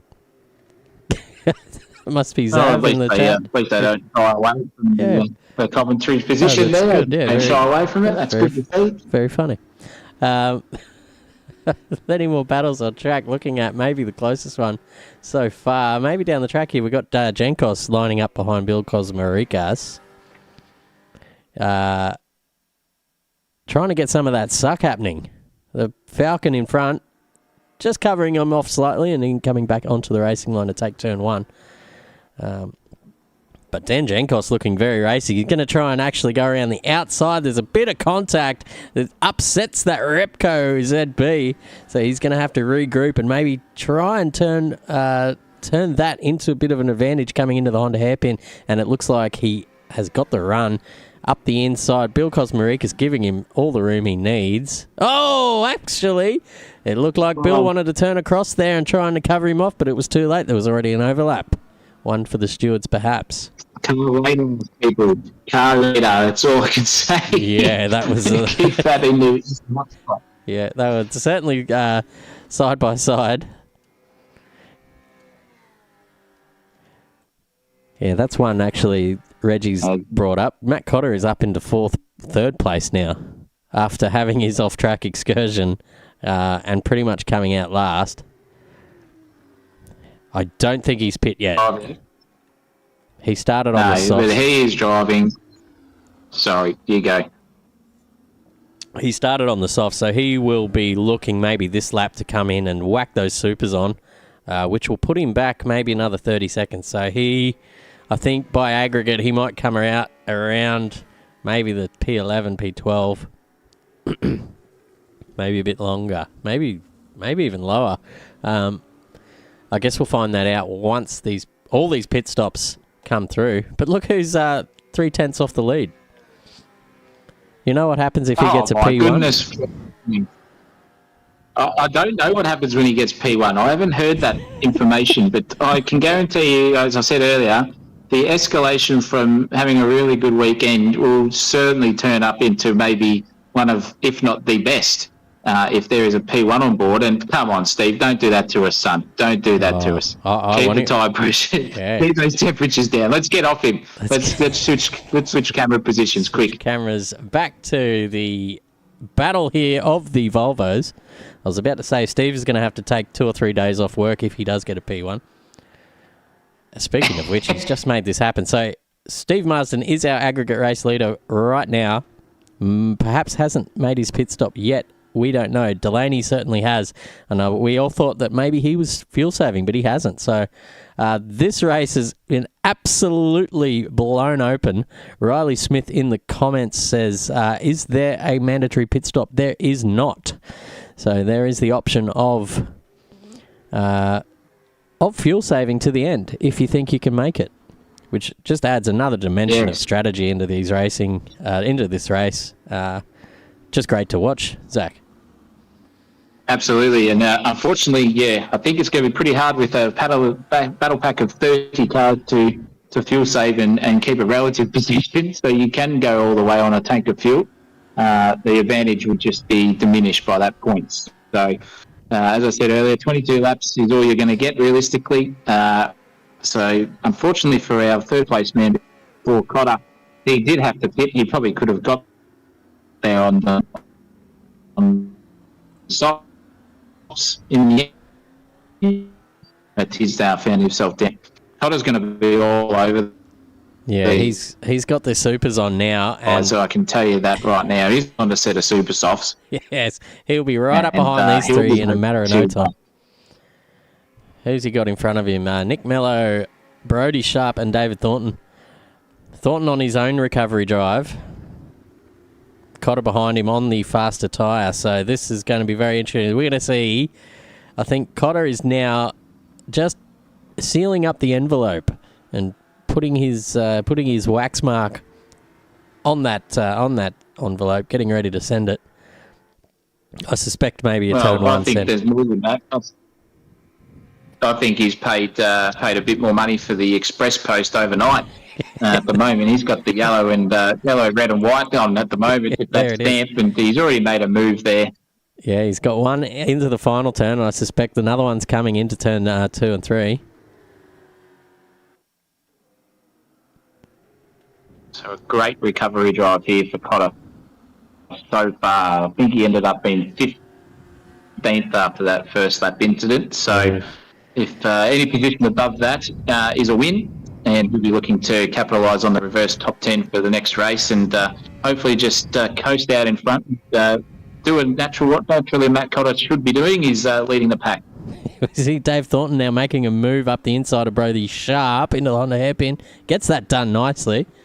Does have the overlap, but Brody's going to try and answer right back straight away with a bit of a cheeky send, maybe an outbreak, and using that VF as a bit of a brake marker. But we're just going to have to talk about what's happening in the lead now while we watch these two happen. So McEwen has made his pit stop, so he is in the net lead of the race. We've got Luke Newing, who has also made his pit stop, but he has just come out with 5 laps to go on fresh super softs, and he is a second behind. And was 2 seconds to 1.5 seconds faster on that last lap. Zach, I reckon we're going to have some fireworks coming into the last 3 laps of this race for the lead. Yes, I think McEwen and Ewing probably will swap positions, but the rest of them, we've got about a 4-second gap and then a 5-second gap between Garrick and Delaney there. But Delaney's on the supers, and then we've got Marsden also on the supers, who looks like he's 1.7 seconds off Hawkins. So at this stage, I reckon we're on for a top 5 here for Marsden prediction. And it will be a cracking battle between Delaney and Garrick for the last 2 laps, I would say. It's going to be spicy, ladies and gentlemen. Spicy, boys. We've just ordered the Vindaloo. You're going to go crack out a bit of naan bread because these two are going to be battling for hell and leather come the last 3 laps. So is it possible to hold off a fresh set of supers on an old set of softs? Is it even possible? We don't know. This is another one of the questions that will be answered in this race with all new formats and all new tyres in this series. We can see the ground that Newell's made up already. I think within the next 3 corners, I think we might see a move, if not down the straight. He's defending like an absolute lion here, McEwen, but I don't know what he's going to be able to do because the apex speed of those softs off and the supers are right on. And I think he's got the none. Yes, absolutely fantastic. So Ewing is our new leader, ladies and gentlemen. McEwen in second, and I think if McEwen could just keep it where he is at the moment, I think he'll secure a second spot, as we might see a bit of a battle for third place with Delaney now only 2.8 seconds behind Scotty Garrick. And Marsden's now all over the back of Hawkins here. So 5th place on the cards at the moment for our mate Stephen Marsden here. Fingers crossed, my old son.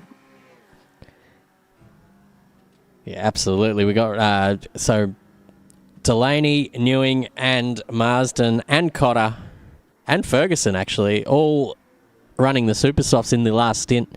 So they're all going to be finishing quite fast. So Marsden is making up ground on Ryan Hawkins in front of him. His Ryan Hawkins' teammate, Luke Ewing, is in his absolute element in the V8s, as Reggie Righteous says in the comments. And you're right. He has come leaps and bounds this season with his pace and today his racecraft. So good on you, Luke. I know he's got a few fanboys in the chat as Marsden now pokes his nose up the inside of Hawkins. He's going to have way more grip on these fresh supers. He just decides to get out of it. He decides maybe at the end of the straight is a better option. And I think you might be right. Marsden, he knows he's not going to make up that much ground. He's not going to make up any ground to Delaney in front. So his battle now is just with the car in front, and he's got 2.5 laps to get that done. Yeah, very good call, Chris. Very good call. Those 2.5 laps are still a fair way to go in race circuits. There's about 28 turns at least, so plenty to go on. That's right. And it looks like he's going to be making the move as we come down here. It looks like we're about to see a move, ladies and gentlemen. Yeah, that's right. Marsden pulls out of the slipstream and goes up the inside line here at a Honda hairpin. He's going to have better traction as well as Hawkins goes right wide off the track, giving each other room, and he's going to have the outside around Siberia. We've seen someone do this already this race, and Marsden will just have that slingshot effect down up into the S's up towards Lukey Heights, and that is a top 5 for our man Stephen Marsden. We're going to cross back to Delaney because he is right up behind Scott Garrick as well. That looks good for Delaney here. His race pace has turned on all of a sudden. So he's found some grip in that car and maybe found a bit of a rhythm. So excellent stuff from our mate James, and looks like that move could be secured at the end of the straight, if not turn 2 or 3. Yeah, so I reckon about halfway down the straight. On debut for season 10. Yeah, Garrick will be trying his hardest to stop this from happening, but I think the pace difference in these new tyres are just going to be too much as James Delaney now takes the 3rd step on the podium. And with 1 lap to go, I don't think Garrick could be catching up on those old softs, should I say. But let's go back to... Let's look back down the field here. We've got Dave Thornton has DNF'd. Dave Thornton is out of the server, ladies and gentlemen. I don't want to say that that's a rage quit. I hope it's some sort of hardware failure or a software failure because, as I said, Dave, there's plenty of season to come. I'm pretty sure I came, 18th or 19th in the first race last year. Ended up winning the thing. So you can't just give up like that. As Mello makes his way past Harley Marshall for 8th position, both of these guys on old Super Softs, and he's got Andrew Ferguson only a couple of seconds behind. So is there enough time maybe for Fergo to make up the ground and maybe make up a couple of positions to those guys in front? Matt Cotter's got a fair bit of a gap behind, so he's probably pretty safe there in 7th. But I tell you what, Luke Newing now coming to start the final lap of the race. No, yes, it is. I tell you what, he hasn't put a foot wrong since opening up the server 2 weeks ago. He's been on fire, Mr. Newing, and it's great to see a Volvo out there and in front, ladies and gentlemen. These cars are very evenly matched. There's no overpowered cars or anything. It's just one will suit your driving style better than the other. So excellent job so far to Luke Newing. If he can hold this last week to get a fair bit of a gap there, 1.6 seconds to McEwen, who's held on very well, might say, just with that effort too on the softs, considering these are fresh supers. So very well done to both of these drivers in our top two, and looks the good. So at number 94, he's rounding the last 5 or 6 turns here. It's an absolute maiden victory from Luke Newing. Yeah, you say that each car might bring out a certain strength or weakness in your driving style. It seems that Luke Newing has found the secret sauce, that the Volvo definitely suits his style down to a T. We've seen him fastest in practice pretty much all week, all for the last 2 weeks. Him and Dave Thornton have been having a fair bit of a pace battle there in quali trim. But as we've seen today, he can hold that in race trim. And I tell you what, it's the first victory for Volvo in the V8 Supercar Championship, and it's the first victory for Luke Newing in his AK racing career here at the V8 Supercars. So well done, mate, as Alex McEwen takes the 2nd spot on the podium. Fantastic drive from him. James Delaney will take 3rd, and Scott Garrick, another Volvo, up there in 4th. Great drive there from Scott Garrick in the ProSim Centre Volvo. Ryan Hawkins on debut in the V8s snags a top 5. Absolutely brilliant stuff from him. Steve Marsden has come in 6th, which I don't know if that gets him a day off on Monday, but I reckon he'd still be pretty happy with that. What do you think, Zach? No, I 100% think that's going to be a day off on Monday. He's done superbly in that Volvo. He's driven very well. Matt Cotter, a very, very well recovered drive into 7th. Mallo's just doing the old send and defend on the sand there with some 360s. And Andrew Ferguson, top 10 to start season 10. Mate, well done to you. That is some fantastic driving. And I must say, Sweden right now would be having an absolute party. There is 1, 2, 3, 4, 5 of their cars in the top 10. That is an absolute outstanding performance there. I wish I was in Sweden partying at the moment. There would be some talent there left, right and centre. I give you the mail. So well done to those drivers there. Very, very well raced, everyone. Walshy's come through to finish in the top 10, which is a great result for him too, especially after the first lap incident for him. There will be massages all around there in Sweden. It'll be a great place to be. Luke Newing chimes in the chat. Woohoo! Yes, mate. Give it the shoey. That was a great drive, son. As we see the rest of the field, we've got Sharp, Pierce, Marshall, Shipley, Jenkos, O'Connor on debut, Smith, Price on debut, Fazari, 10K Cosmoricus in the top 20, Turby on debut, Byron, Sean North on debut. We've got a lot of debutants this season. Absolutely great driving from everyone to stay in the server when there was a fair bit of server lag there, but we get that sometimes. You just got to take the good with the bad. Blah, blah, blah, blah, blah. Angus Wells coming in 31st. Josh Hughes in front of him. Jim Park. Dave Thornton was a late DNF in that race. I don't know what happened to him. I assume He had a bit of drama there, so he had to leave the circuit. Arthur Liang on debut. Ash Sunderland, we've seen him from last season. Jamie Kennedy on debut. Guy Duff on debut. Sean North on debut. Chayton Byron on debut. All the debutants down the back, but that's okay because you will only get better from there. Now that is race 1 done and dusted. And I tell you what, that was probably one of the best ones I've seen. Well, it is the only one I've seen from the outside, to be fair. I'm usually sitting behind the steering wheel, sweating it out, but I much prefer this, talking shit and drinking wine whilst watching some great drivers go around the track. It's fantastic, isn't it? And it looks like a ripping second race to come with a reverse top 10. Get your wines out, get your cuppers, go and refill whatever you've got sitting there, ladies and gentlemen, too, because it's going to be an absolute ball terror of a race too, I would say. And stick around, we'll be right back.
And we're back, ladies and gentlemen, just in time for race 2.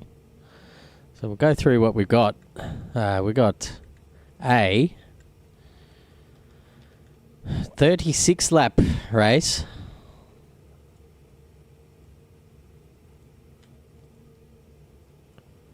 What is going on here? Well, my game's decided to stop working. All right.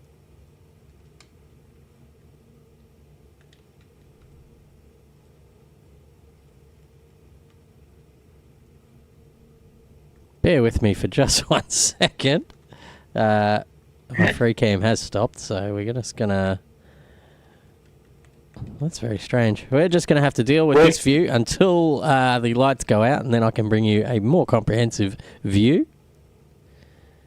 Not a bad view though, just saying. It looks pretty good down there. You've got a beautiful view out to the sunshine to the south, down towards the sunny Tasmania, as they would say, and beautiful picturesque view of ZBs and Falcons and Nissans and everything you want. There we go. We've got something happening here. Got something happening, and we're moving again. So Walsh off the front row here with his top 10 finish. Andrew Ferguson off the in second position. Go Fergo. Mello and Cotter off the third row. Marsden and Hawkins. Garrick and Delaney. McEwen and Newing round out your top 10. And then we're back to Brody Sharp, Pierce, Marshall and Shipley. That is Giancos and O'Connor, sorry. Smith and somebody else who doesn't have the name on the thing, but we are running out of time, so we're going to shoot back to the starting blocks so we can have a look at the start of this race. As we got the lights 10 on. seconds to go.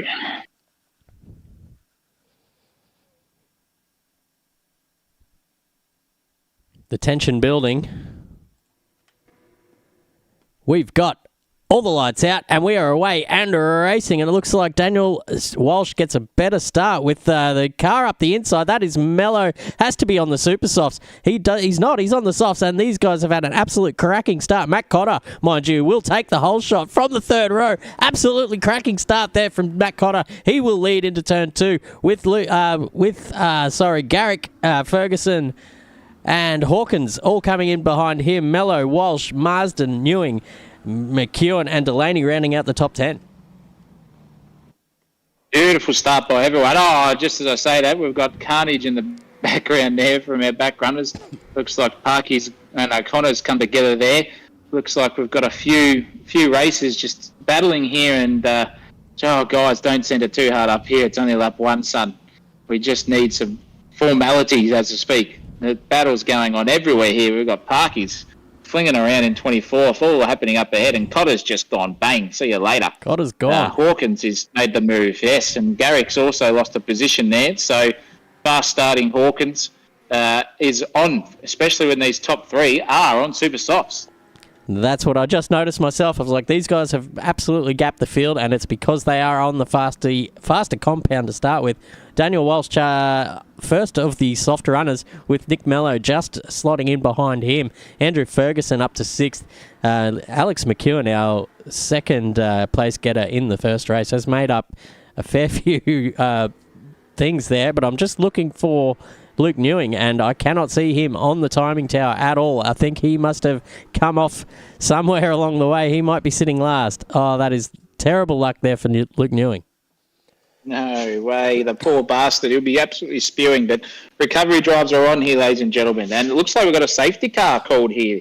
There has been. Backs the field up, yes. So we've got 80k speed limit here and single file racing, so this will give a chance for Luke Newing. He's going to do this old strategy here and do the early pit stop, maybe put some fuel in, but I don't know how that's going to work with the fuel race rate that we've got here too. So very interesting to see what's going on here. We'll find out what tyres he goes on once he comes out. I've got a feeling Looks like it's going to be the supers, I would say. Right. Oh, no, he's gone a soft. Gone a softs. Okay. Interesting decision. I probably would have gone the supers myself.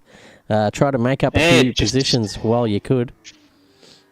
Yes, the expert commentary coming from your position 1 and 2 from last season's V8 Supercar result, ladies and gentlemen. Just saying, I'm going to take it in now. I only lost because I was a not clean enough on track, so good on myself. But very, very weird strategy by Luke Newing there. We'll see how it pays off, though. That's right. We did see Matt Cotter do a long stint on the softs. Sorry, he got 20 odd laps out of them, and so did Marsden. So, yeah, very interesting. But the field is backing up nonetheless. The safety car will probably be out for another lap, I would say, Chris.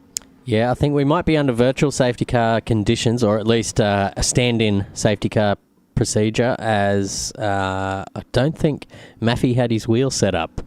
So this will be Cotter acting as the safety car, going around at 100 k's an hour, whilst the field bunches up behind. It looks like everyone's pretty much behind. There's a bit of a gap here between Turby and the rest, but there's a bit of a car park coming down the hill here. Those guys are going to have to sort out their positions properly, and I'm sure the race director will be on the comms there, making sure everyone is in the correct order for the restart. Yes, there will be people yelling at everyone saying, "I was in position this and that and whatever." But boys, whatever position you're in at the safety car or prior to the safety car on lap 1 will be where you finish up, less the people who have obviously been involved in those incidents. There's no let-throughs like they do in Formula 1. So let's just keep an eye on here and see if the virtual safety car is going to be called at the end of this lap, and finally we can see hopefully some racing for the remainder of these 34 odd laps that we have left. Yeah, I think this could be the final lap, as is everyone has filed up behind the safety car. We'll watch them file through. Look at all these glorious liveries come past. We did see someone in the pits on that time around. I think it was Jamie Kennedy, so we'll see him making his way back to the end of the field. Now, one of the big things I would use as a technique here under a very rare safety car, mind you, is stick right up the rear bumper of your opponent in front of you. Don't let them get the jump, because that jump alone is worth about 4 or 5 tenths if that happens. So looks like we're going to have a bit of a jump here. What's going on here? Cars going through. I don't know what's going on. It's a bit foreign to me, Chris. It looks like we've had some lap markers let through and resume. I'm not sure. We've had a server disconnect. Okay. Oh. All right. Well, we'll be... Okay, I'll get out of that. Because we might... in terms of the disconnect, it might end up being my last call for the evening. Unfortunately, my dear friend Chris, as I need to go out and nourish myself with some food. Yep, fair enough. So, ladies and gentlemen, thank you very much. It's been a pleasure so far, but I will be back full-time as of the next round. Don't worry, every race of the season I'll be here with myself, with Chris, and it's been a pleasure so far, but I'll be interested to see the results at the end of this race. Hopefully there's some predictions gone right. I'll put my top 5 in. I'll have Cotter, Delaney in no particular order. Cotter, Delaney, we'll have Newing, I reckon, will come back for 5th. I'm going to put him as a solid 5th. Marsden as the dark horse, and just for a rarity, let's put Fergo in there. See how right I am by the end of the race. Plenty of Volvos in that top 5 prediction, but it's been great to have you as long as you've been here, mate. Go and have a good time in Bali and get some nice food into you. Avoid that Bali belly. And I'll come back round as a berry. But thank you, everyone. Thank you, Chris. No Love worries, yous and leave yous. See yous all next week. Rightio. So we are back in the server now. I've had no communication from the race directors as of yet, so there must be some action happening server side because we are now set for a restart. We're going to run race 2 again. Just going to have a quick look at our grid from up here. Now, going off what happened last race, Matt Cotter had an absolute cracking start there from the second row. Made his way up the inside of Ferguson before turn 1 and absolutely took that whole shot. Be good to see who is on the... It looks like everyone's starting on the soft so far, with Brandon Pearce, our only runner on the supers. Nick Mello now switching across to the super softs. So keep an eye on him. Where is he? 1, 2, third in row? Third in line? Yep. So Nick Mello off the second row on the super, so expect him to get a great start. Still 2 minutes to go, so we'll get your predictions in. Anyone in chat? See if anyone can predict a top 3 in order. I'm going to have to go Matt Cotter because of that start he got in race 1. He was absolutely flying and gone. So he'll be one of the guys that are in the race director's ear going, why do we have to restart this race? I had that, did all the hard work to get up to the front.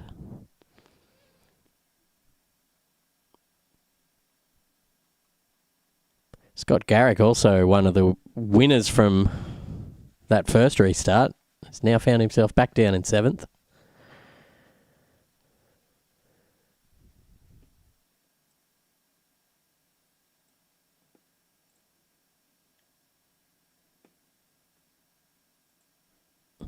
Still a minute to go.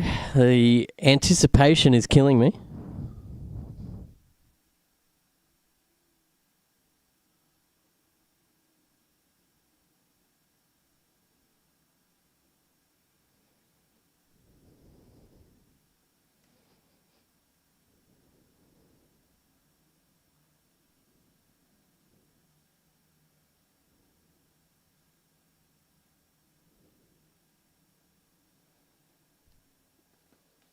All right, just getting myself set for race 2. We've got 36 laps coming.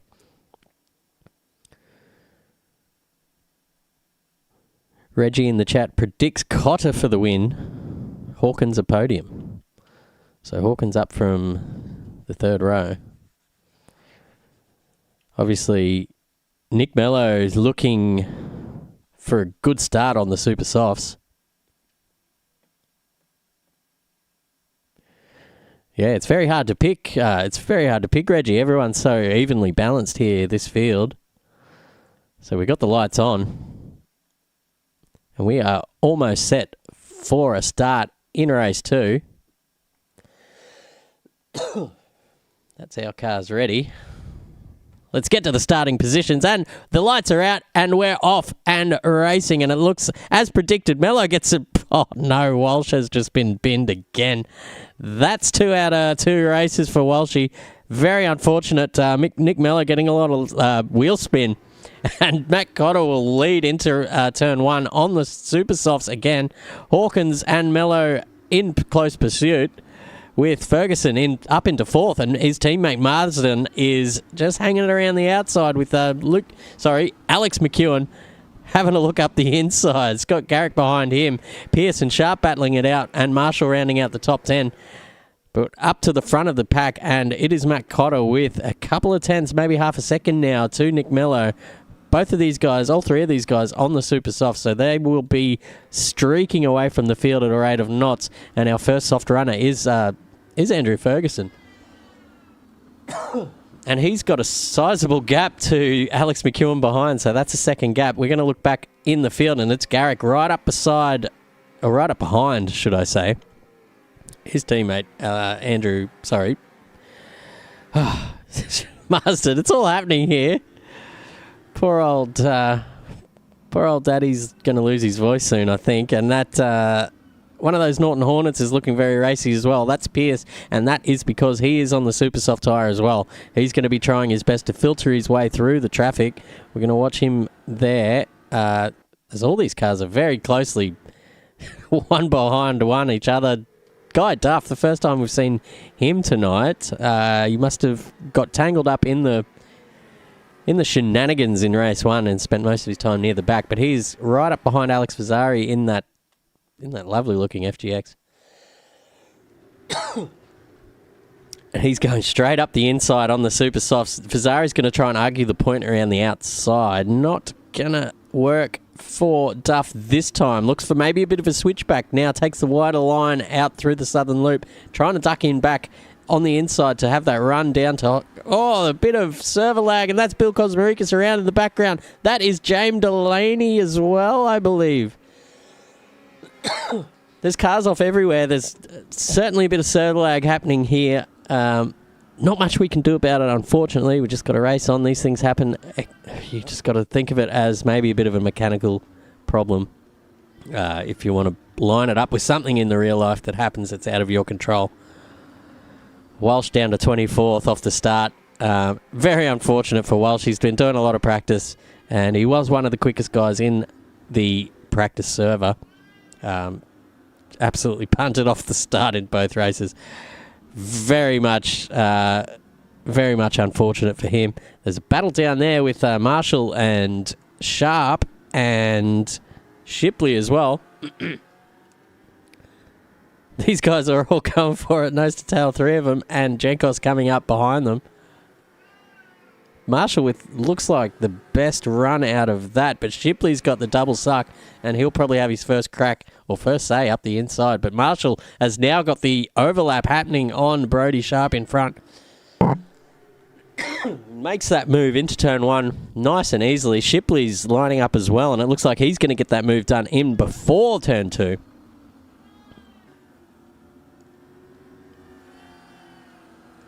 He's had the opposite of that. Reggie's had just some bad luck, so his lap one pace, unfortunately, being made redundant. I'm going to chuck it on Newing for now, and I'll be back in 1 minute. I need to get myself a glass of water.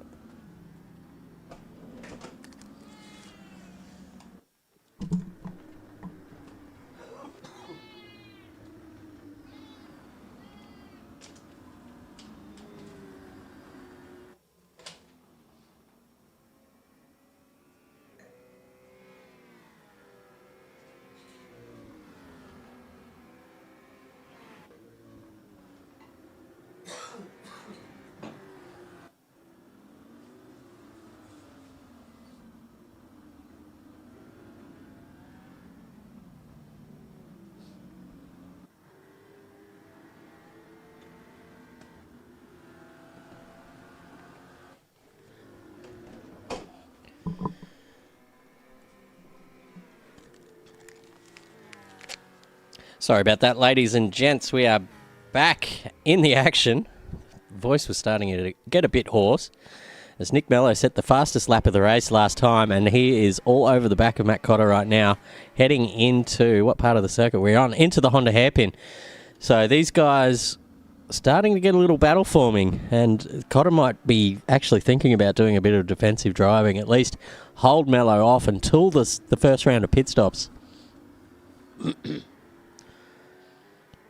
Bit of chopping and changing for position down here. There's a car off track. It looks like it might be Sunderland or Sean North.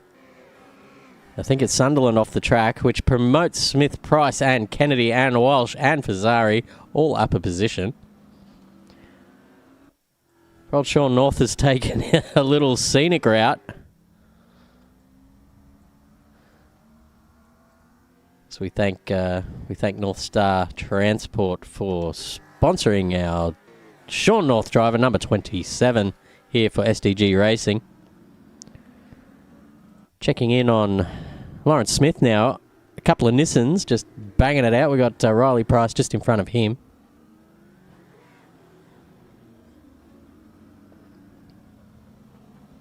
Looking for a top switchback there from Smithy. Has certainly got his racing hat on tonight. He's going to try and hang it around the outside here. Price gives him the room. Great driving from these two. Are they going to go 2 by 2 around the final turn? Smith backs out of it, looking for another late apex and a bit of a, I guess, a send down the straight there. Absolutely. He might have a look into turn one. Does not happen so far in the Norton antivirus car there. As he goes around the outside, maybe. These two battling it out quite hard.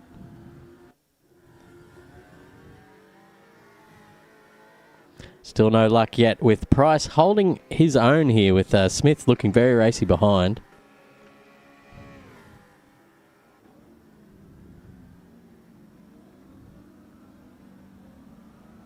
It was only a matter of time. He said he was all over the back of him there and just outbrakes him into that hairpin with the faster tyre. So makes his way past and he'll start to make headway up to James Delaney in front of him. Luke Newing, however, has made a great recovery drive. He was he was not having the best of luck in that first round. He's found himself 9th here on the Super Softs. So he's got Jenkos in front of him and another big gap to Shipley and Marsden in front. Marsden now... excuse me. Marsden in the IKEA entry for flat-packed racing. McEwen and Ferguson having a look here. There might be a bit of team orders going on. Maybe Ferguson trying to back McEwen up into the lap of Stephen Marsden to try and take advantage of any kind of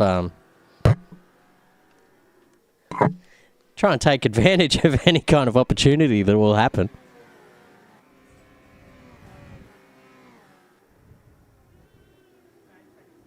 Whoa, big lock up there from McEwen, so that's going to help Marsden's causes of trying to get past.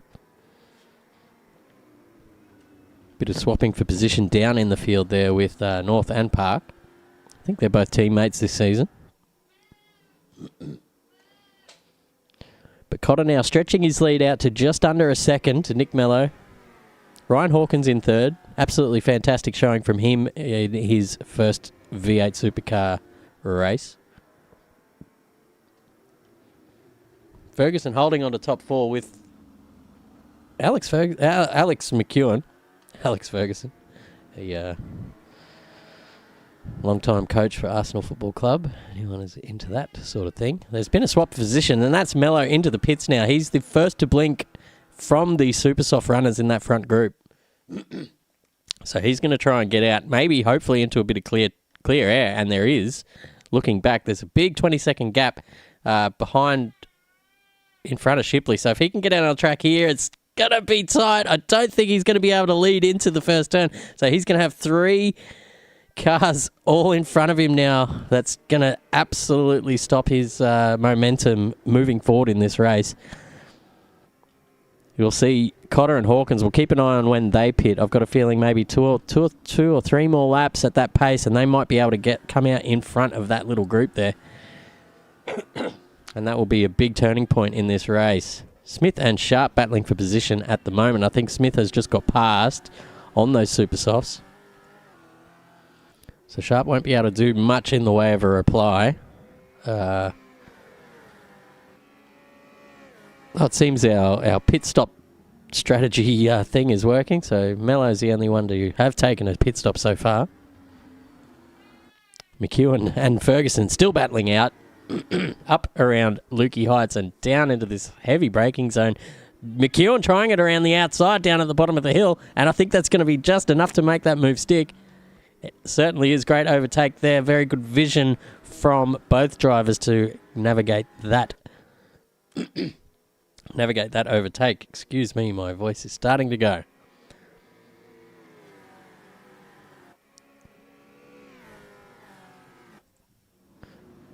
Riley Price, one of our newcomers in the car sales entry.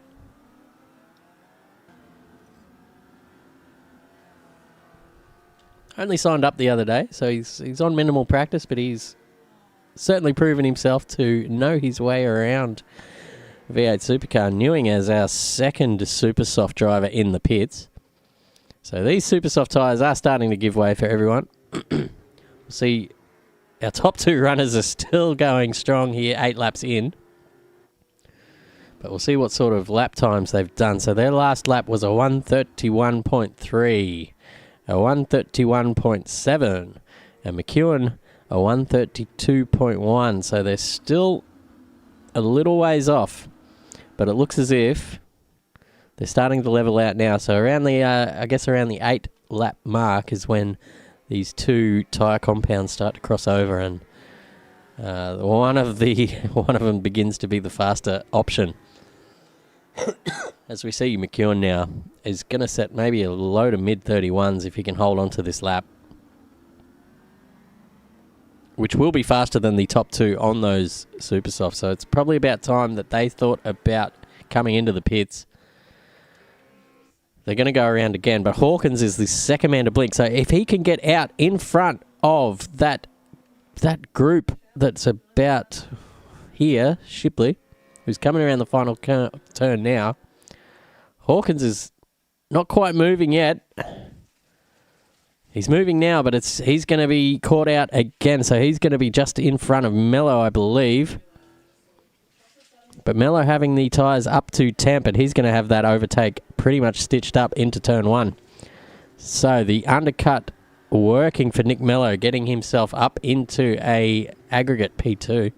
Whoa, big slide, and I think that might be him off the track. No, he's held it together very nicely. Ferguson dropping down the order with Marsden. Maybe a bit of team orders there. Marsden saying over the radio, I have the pace. Let me go. We've got someone off the track there. I'm not too sure. That must be Jim Park getting out of the way of the drivers on the lead lap. Good to see.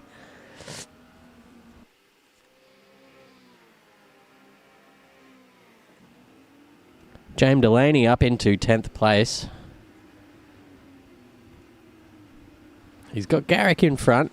They're both on the soft tyre, so they're going to be struggling. They're going to be struggling with the same amount of tyre deg. Josh Hughes must have had a little accident there, and Kennedy driving over an oil patch, I think, that dropped by Hughes or Marshall there before him. Both drivers going off in the exact same spot.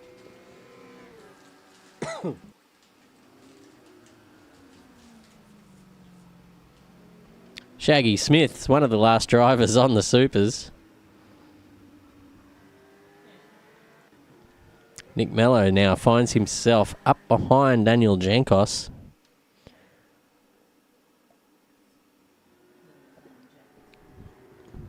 Jankos hasn't pitted yet.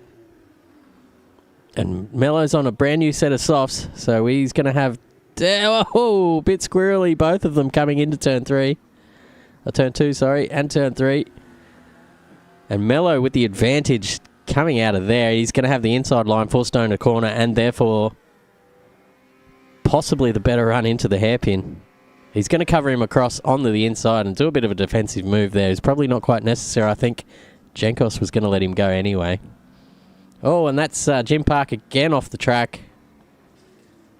Doing the right thing, waiting for the drivers to filter through before he joins himself back on the track.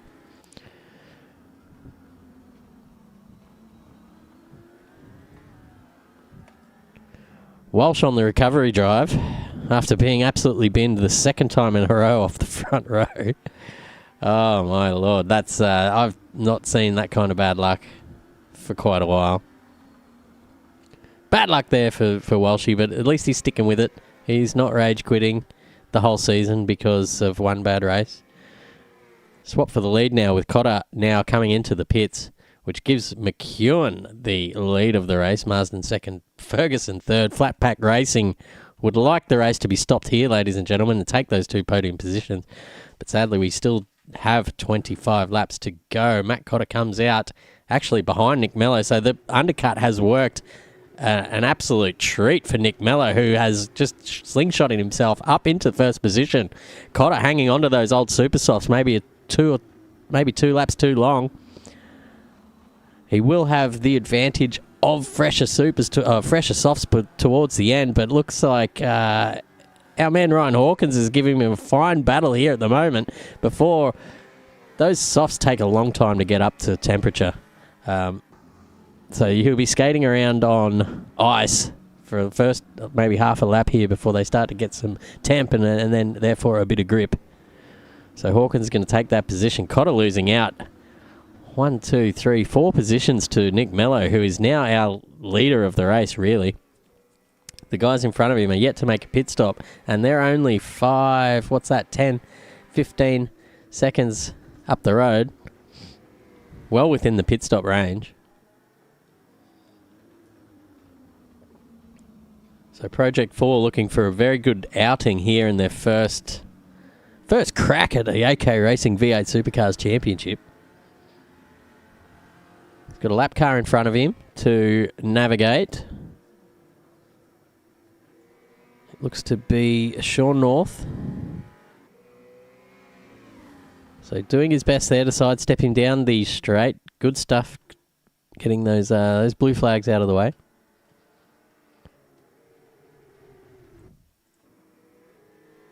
Well, looks like James Delaney has gotten past Riley Price in the carsales.com racing entry. Newing has now gotten past Walsh too into the final turn, so he's going to have a streak down to turn 1 and make himself up into the top 12. Walsh pretty slow on that last lap, 134.7, so I don't know, he must have had some sort of issue. Fazarian Smith swapping places. The green and gold going at it down that iconic straight at Phillip Island.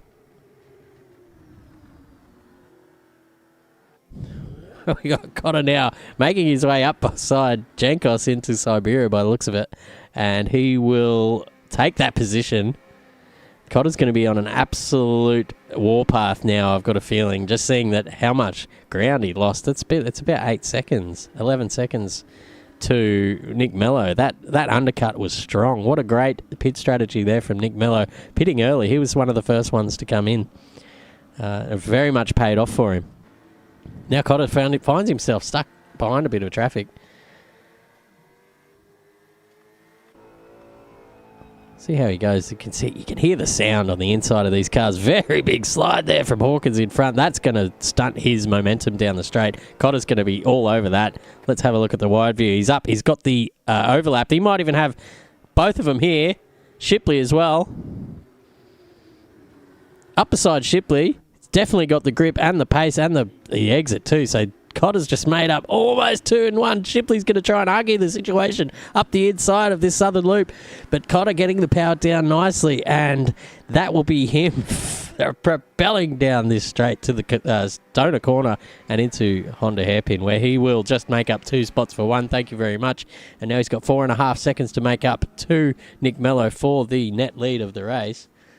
Hawkins dropping down the pack here. He must have had a bit of a shocker coming into that section. Garrick just hanging back. Got 36 laps here, so the strategy will be changed from race 1. Maybe 2 stops. There's 2 stops on the cards. Has anyone done 36 laps practice in a row? All of these questions will be answered in the next 23 laps. Ryan Hawkins all over the back of Dan Jankos at the moment. Oh, a bit of rubber banding happening.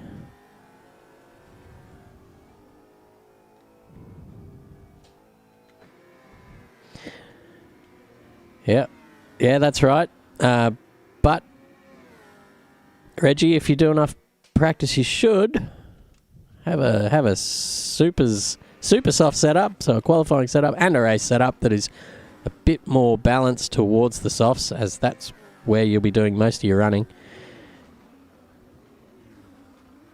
When you set up basically just for qualifying, you're going to have yourself a very pointy car that's good for 1 lap pace, but might not necessarily hold the distance in race trim. Once you add a fair bit of fuel, I think it's 112 litres to fill one of these up, you can definitely throw the balance off.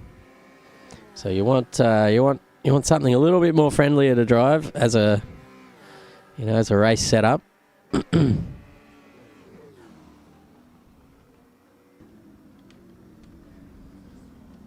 Riley Price now just trying to hang on to the back of Luke Newing, our race 1 winner. Still plenty of laps to come, so Luke Newing's probably thinking to himself, is there a chance that I can scramble my way back to first? I'm sure there is. He's got the pace, but then again, there's a lot of guys in front of him that know how to drive. Marsden now taking the lead of the race. He's yet to make his pit stop. Same with Ferguson. Mello, the first of our pit stoppers, so he is absolutely flying out in front of the race. Technically, with Matt Cotter chasing him down, he's taken about 4/10 off him in the last few laps. So If he can keep his head down, there might be a battle for the lead coming up.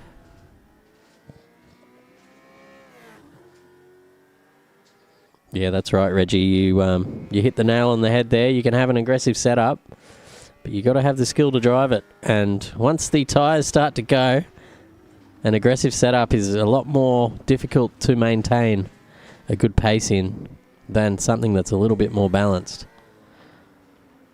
So a couple of the True Blue cars, the green racing there, getting tangled up as we saw in those last shots. I'm trying to find them on the timing tower. It was Bill 10K Man Cosmarikas and his teammate Alex Fazzari, who does have Alex McEwen, which has to be a blue flag behind him. He's probably... Alex will be foaming at the mouth, saying, "Get out of the way, mate." There we go. Good place to do it. Alex just getting out of the throttle there. Both Alexes, actually. Alex Fazzari and Alex McEwen. And McEwen sets his way off down the road. Excuse me. Closest battle out on track at the moment is right here, Dan Jankos. Trying to catch up behind Cooper Shipley, who was another driver who has come along leaps and bounds in the last couple of seasons. He used to have an L plate on his car, actually. Let's have a look at this livery. He used to have an L plate, as he says himself he was a learner, but look at this sneaky little red pea. He's upgraded to the red peas. Fantastic to see. Cooper Shipley is going up the order. He might have his opens, or what's next? Green peas, and then opens. He might have his opens in a couple of seasons' time. But he's certainly got the skills, and he is getting better race per race. So good to see Cooper Shipley back for another season. Matt Cotter has got that gap down to under a second. So something's happened to Nick Mello on that last lap. He took 3 seconds out of him, 2 seconds in that last lap. So Cotter is absolutely flying right now. So it's only, I think, maybe only a matter of time. He's got, we're still not at half race distance yet.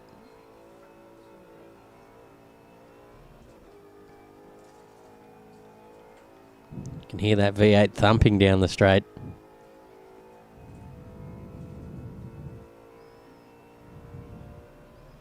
Doesn't quite have the straight line pace, so I think maybe Cotter might have a bit more wing going on than... Oh, he's got it off the track. Jeez, he's just gathered that up. That is good driving.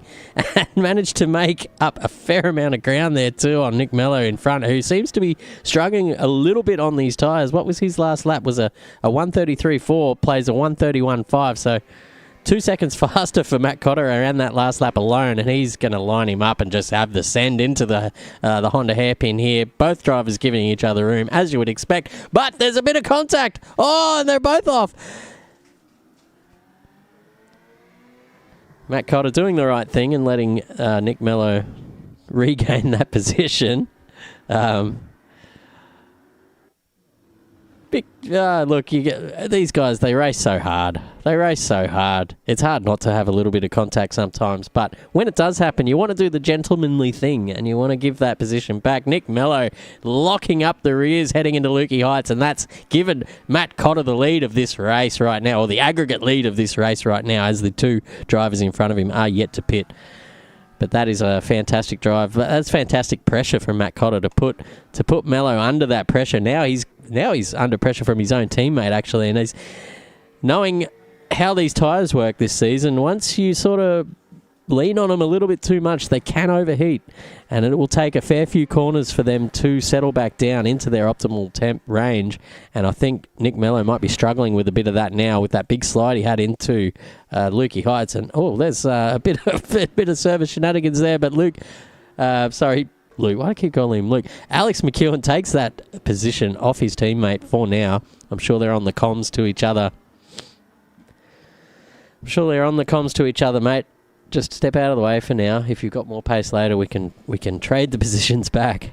And yeah, it is. Mello is certainly struggling on those softs at the moment. He's only we're pretty much at race distance now, half race. So expect a lot of drivers to be coming in maybe at the end of this lap, really, to put a bit more fuel in, bung on some new softs. Walsh is in the pits now, so I think we're going to see a big shake-up of this leaderboard now with a lot of drivers probably coming into the pits.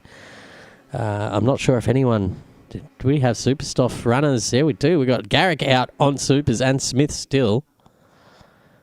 His last lap was a 156, so that must have been him pitting for supers. That's very strange. We'll keep an eye on him. You forgot round 1. Why am I not surprised, cool boy? You need to write stuff down. Make sure, for all drivers that are watching, actually, we have a Discord, and in the Discord is a V8 announcements channel. Be sure to check that very regularly because we do announce everything that is related to this series and all the info that you guys need to know to participate on a fortnightly basis.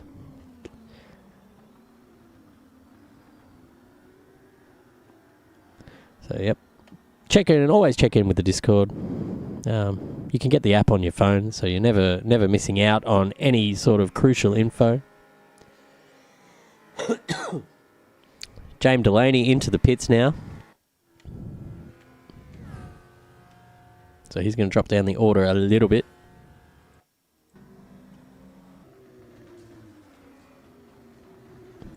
Ryan Hawkins yet to pit. So I imagine he'll be doing so at the end of this one. Or maybe he has pit because he's still behind Mello. The server is still struggling with this many cars out on track. It's yeah,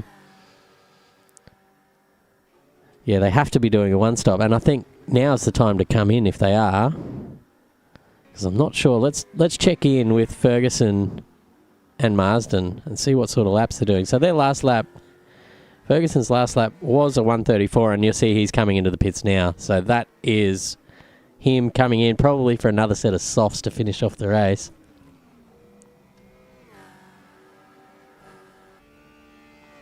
Yeah, that's right, Reggie. This season with the way the tyres work, two-stoppers are viable. So I'll be very interested to see if anyone starts bringing that sort of strategy to the table, because most of the time in sim racing, in any kind of category, the tyres just last too long, and one stop is always the best option because you lose so much time in the pit if you pit a second time. But the way these new tyres from the Dunlop factory have been created, it's going to create a lot more variation of strategy in these length of races. So you'll see the supers do fall off a fair bit as well. So you can't just strap them on and go for gold. As you see, you know, they lose a couple of seconds pace by the end of their life.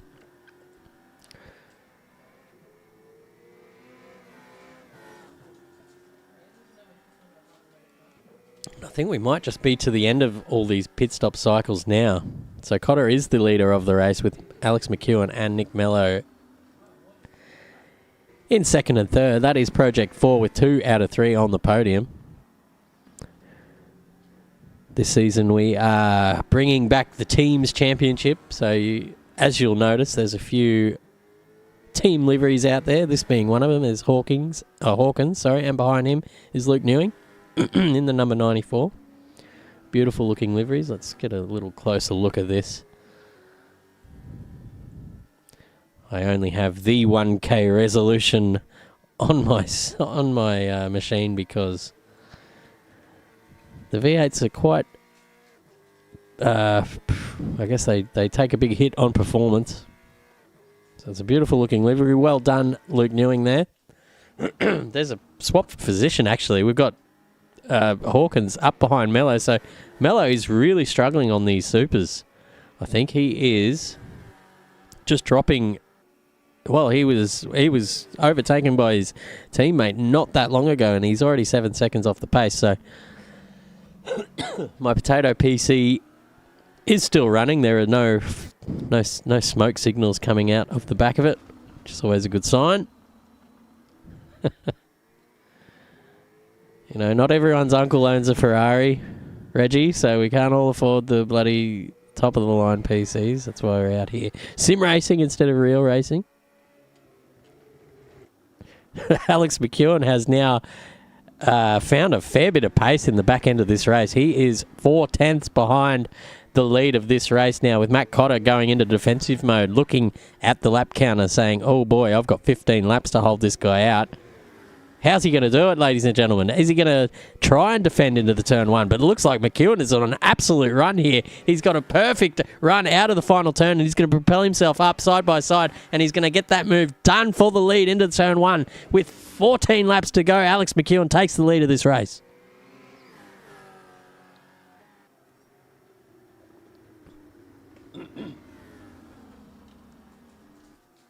Another battle here is on the opposite end of the Project 4 going forward, is Hawkins under pressure. Putting Nick Mello under pressure. So we've got one Project 4 battling for the lead and the other one going backwards. Hawkins putting a massive amount of pressure on Mello right now. We're going to try and look behind Mello's car and see that menacing Volvo number 90 of Ryan Hawkins. I'll tell you what, he's going to be a man to watch in this series. This is his first race weekend in the V8 Supercars, and he is here battling for podiums already. So, boys and girls at the front of the pack: Cotter, McEwen, Mello, Hawkins, Newing, Dave Thornton, if you come back to the series, James Delaney, Daniel Walsh, all the fast guys better take a number and watch out for our man Ryan Hawkins, because he is someone to watch in this series as it progresses and as he gets better. I suspect he will be battling for many more podiums to come. At the time being, he's got seasoned veteran in front of him, Nick Mello. He's been around the sim racing scene for a long time, and he knows how to make a car wide. That is for sure. So he's not going to make it easy for him. And I tell you what, Matt Cotter has just found himself right under the back wing of Alex McEwen as well. So this battle for the lead is not over yet. Alex was absolutely flying there for a little while. Maybe Cotter, maybe just looking after his tyres maybe a little bit. Saving a little bit of that rubber for the end, sort of 8 or 9 laps.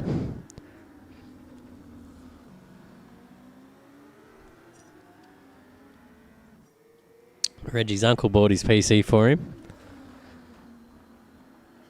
Just had to... I can't say that on stream. There might be kids watching. Thanks, Uncle Reg. Don't buy me a PC, though. Thank you very much. These two battling. We've got a battle for the lead. We've got a battle for third. They're both about the same gap to each other. Looking back through the field, there's not quite a lot happening. We'll give some of these guys we haven't seen yet. Who have we not seen yet? Oh, that is Nick Mello coming under too much pressure and making a mistake there down the bottom of the hill. And that gives Hawkins a bloody easy spot up into third. It's going to be one of the easiest positions he'll take all day. And he'll take it with 2 arms out and say thank you very much, Nick Mello. Nick Mello might think about coming into the pits, and he has.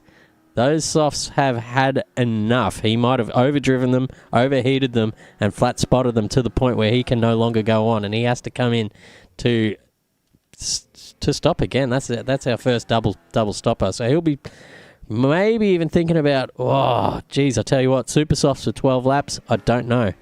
Let's find out what he comes out on. He's come out on a new set of softs. Very interesting. Scott Garrett coming into the pits now for his second stop. He's going to chuck on a set of soft tyres to get himself home. Matt Cotter dropped off the pace now. He's just about a second. And McEwen holding that gap.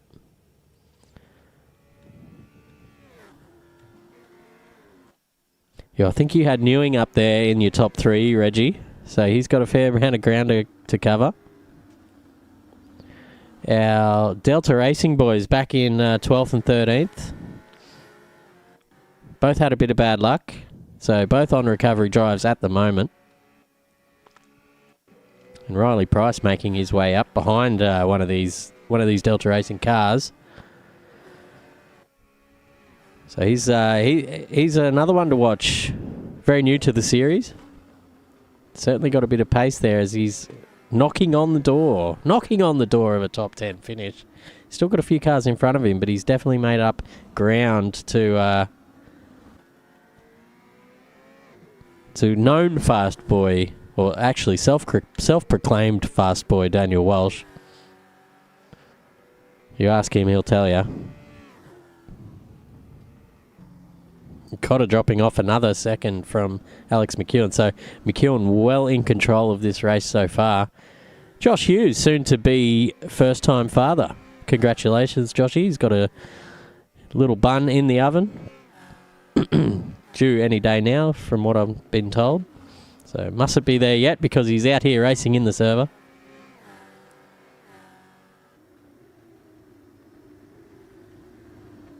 Beautiful livery there. I love the colour.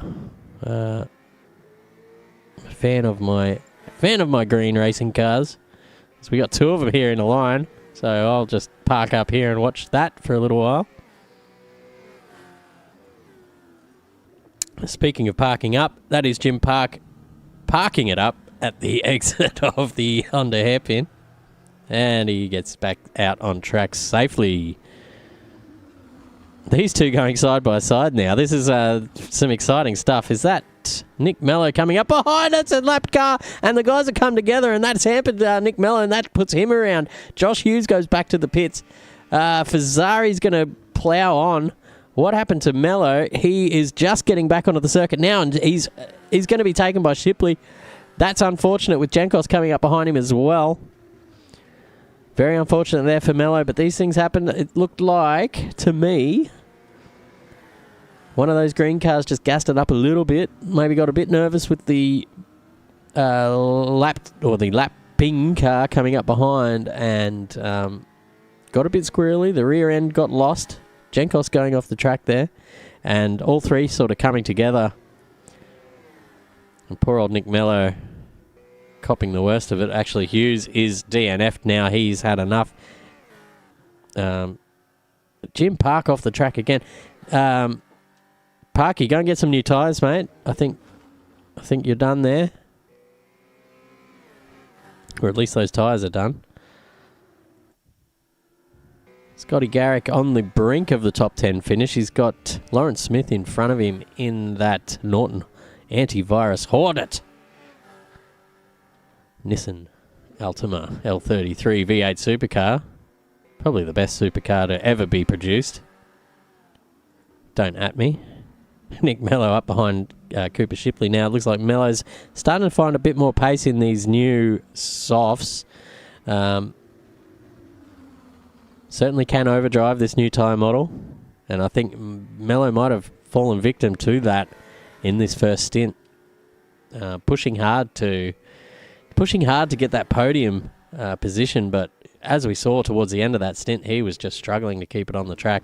These two now side by side. Scott Garrick trying to outbrake Lawrence Smith into the... Oh, there's going to be a little bit of contact, maybe. But they get away with it. Scott Garrick just drives around the outside, says thank you very much for coming. Lawrence Smith is going to definitely try and argue the point here, coming up into Lukey Highs. Watch for a little send up the inside because that racing line means that you leave the door open there. But Smith just not far enough up to make that happen. Scott Garrick now has pretty much just released himself from that. He's got a lapped car in front. I'm not too sure who that is. But everything's starting to settle down now. We've got 9 laps to go. Ash Sunderland back for another round of V8 supercars. If you've watched his live streams, he's a streamer as well. Check him out, Mr. Drop Bear. And there's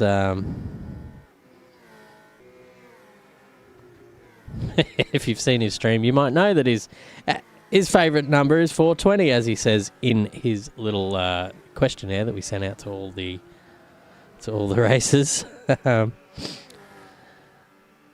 He's only been racing for 3 months, so definitely good to see him out here giving it a crack. And the best way to get better is to just do it. Get out there in the races. Don't be scared that you're not fast enough to race with the best racers in the country. You certainly are.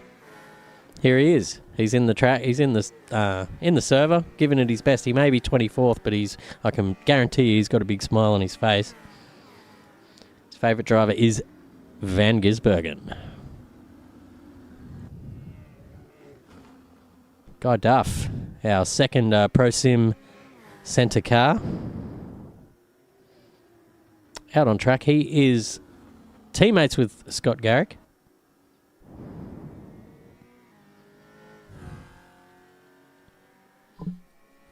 Lovely couple of liveries there as well. Let's have a look at this one. Beautiful blend of orange into black. You cannot go wrong there. Lovely colours. So I hope to see Guy Duff back for the rest of the season here, because he's got a fast teammate, and once he can start sending them setups through, Scotty, get him to Guy, and you both can be up the front of this pack. Brandon Pierce is one of our regulars in Wednesday Cup. For anyone out there that wants to get involved in AK racing, there is a Discord channel that we run all of our races out of, and all the communication around those happen in the Discord. If someone could be kind enough to post a link in the chat, that'd be great. I'm doing too many things at once here. Can't manage to do it. But you can always look us up on Facebook, AK Racing, and there is a link there. Mello dropping down through the order, or is it just a bit of server lag? Ryan Hawkins in for a second pit stop with 7 laps to go. So he might come out on the supers, which he does.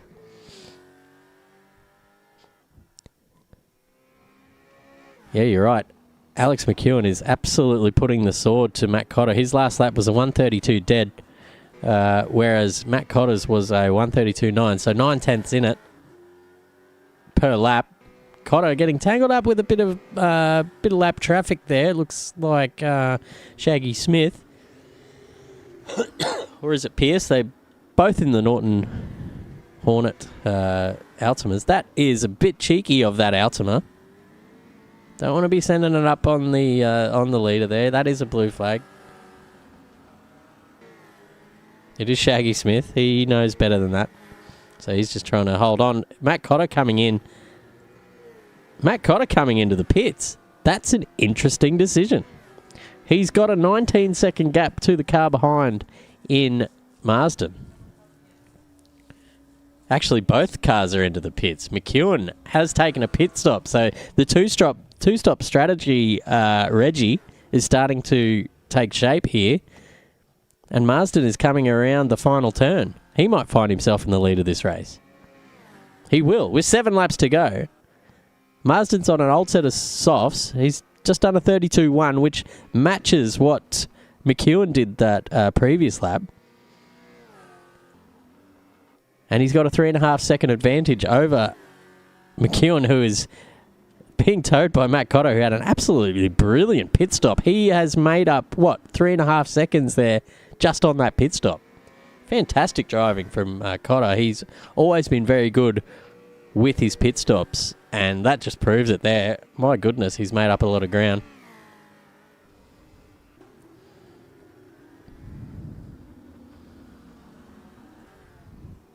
Ferguson one stopping, they think. And Marsden. Can he hold on? Oh, go Stevie. Stephen Marsden looking for his first race win in AK Racing. I'll tell you what, this season is just blown apart. The racing now with these new tyres has just brought everyone into it. It's anyone's game. We've got people stopping in a 36 lap race. You've never seen that before. Anything could happen here. Although McEwen has made up about 7/10ths in this last lap, and the tyres will still be coming up to temps. So he'll probably start to make a few inroads here. But I tell you what, if Marsden can just hold on, he's only got 5 more laps to do so. You think Reggie thinks there's going to be a battle between Marsden and Ferguson? you might be right, because Hawkins has just done the fastest lap of the race, so 29.9. He is flying, and he is on a set of new super softs, so poor old Fergo's not going to be able to put up much of a fight here. Hawkins is probably just going to drive around the outside. Yeah. Way too much traction. Ferguson pushing him to the edge. Whoa, boy. Hawkins was aware of it. He was down with it, and now Ferguson's not going to be able to do much here. I think the braking capacity on these super softs is far superior, and he will drive around the outside. Have the inside for Siberia, and that is the 4th place position handed to Ryan Hawkins. Ferguson's going to do his best to hang on, because every point counts in this championship. He's got Nick Mello, who is 6.5 seconds behind. So 5 laps. So Ferguson top 5 finish at best at the moment, barring any sort of tragedy. But Marsden's now under pressure for the lead. Look, Alex McEwen and both... and Alex... oh, my goodness. It's all happening. We've got McEwen and Cotter lining up behind Marsden. Get across... Marsden is going to go the defensive line. He's going to take the inside for turn 1, but McEwen had such a great... exit out of there that they're going to go, they're going to go wheel to wheel. No! Marsden has kicked off. No! That's going to be a paddling there for Marsden. The stewards are going to have to look at that. Poor old McEwen has made his way back onto track into P3, so not too much damage done there, but that was the race lead battle. Cotter has managed to get past. Poor old Marsden will be feeling bad for himself after that. I think just the occasion got to him, perhaps. He's battling for the lead with 4 laps to go. He's going to hang it all out there. McEwen's certainly one of the best drivers on the grid when it comes to wheel-to-wheel combat. So, and he's a very cool customer. He won't be too hot under the collar because of that. He's still in P3. Hawkins, though, 1.2 seconds behind. Is there enough time to get it done? I don't know. We'll find out. James Delaney now is 0.8 off Cooper Shipley in front. Battling for P9. Oh, but he's outbraked himself there and lost the rear. So that is 0.6 lost in one turn. Every 10th counts at this end of the race. Bradsky Turby, a newcomer to the series. Absolutely great to see new guys coming in and having a crack. He's in the top 20 now. And he's got, what? He's got an 8-second gap in front and a 26 behind. So he's technically in no man's land now, so he can just enjoy himself. Check out the scenery of Phillip Island. Say hello to the penguins. And finish the race in the top 20 on debut. Who we got? Some more debutantes. Jamie Kennedy in the Oh, sorry, Jamie. I've just cursed you there. Commentator's curse. But a lovely little pirouette to get back on track at the bottom of Lukey Heights there, and he will be feeling those tyres. They'll be definitely red little cherries on his GUI.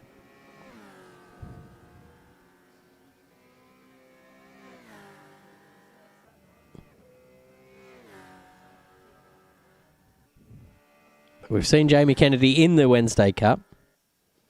A lot of cross pollination here at AK Racing. If you got the time, why not race in all three?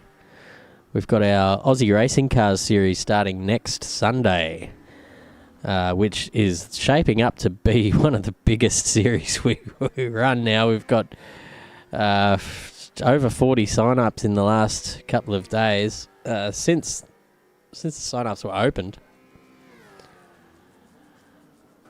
So it's certainly going to be a lot of little half-size V8 cars running around Phillip Island. The ARC, the Aussie Race Cars series, follows in the footsteps of the V8 Supercars. So we will be visiting every track that the V8 Supercars do just a week after.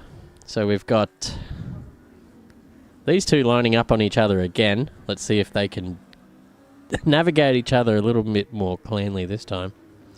But the Aussie racing cars will be following the same calendar as the V8 Supercars. So it's, a bit of fun. If you do have Sundays off and you want to, see Marsden just getting off the throttle there and letting Alex McEwen by. Might be a little bit too late for McEwen to catch Matt Cotter.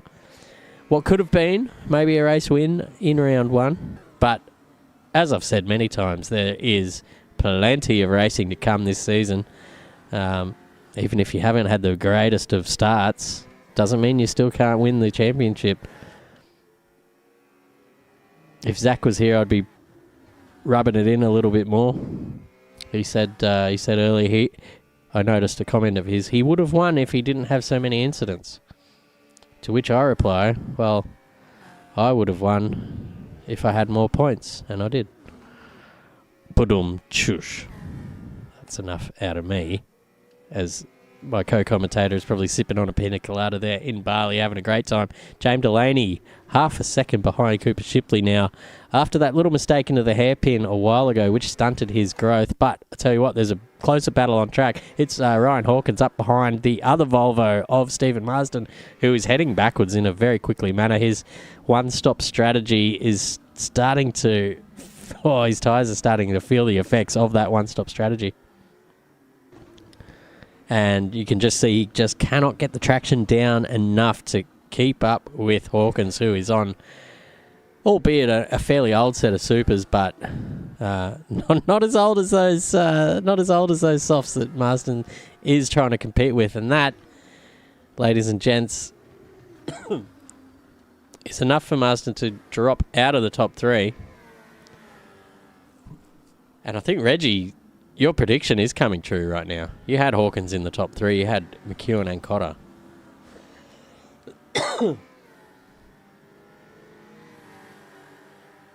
And that is Sunderland, I believe. Ash Sunderland, just getting out of the way of the drivers on the lead lap. Very well done there, Ash.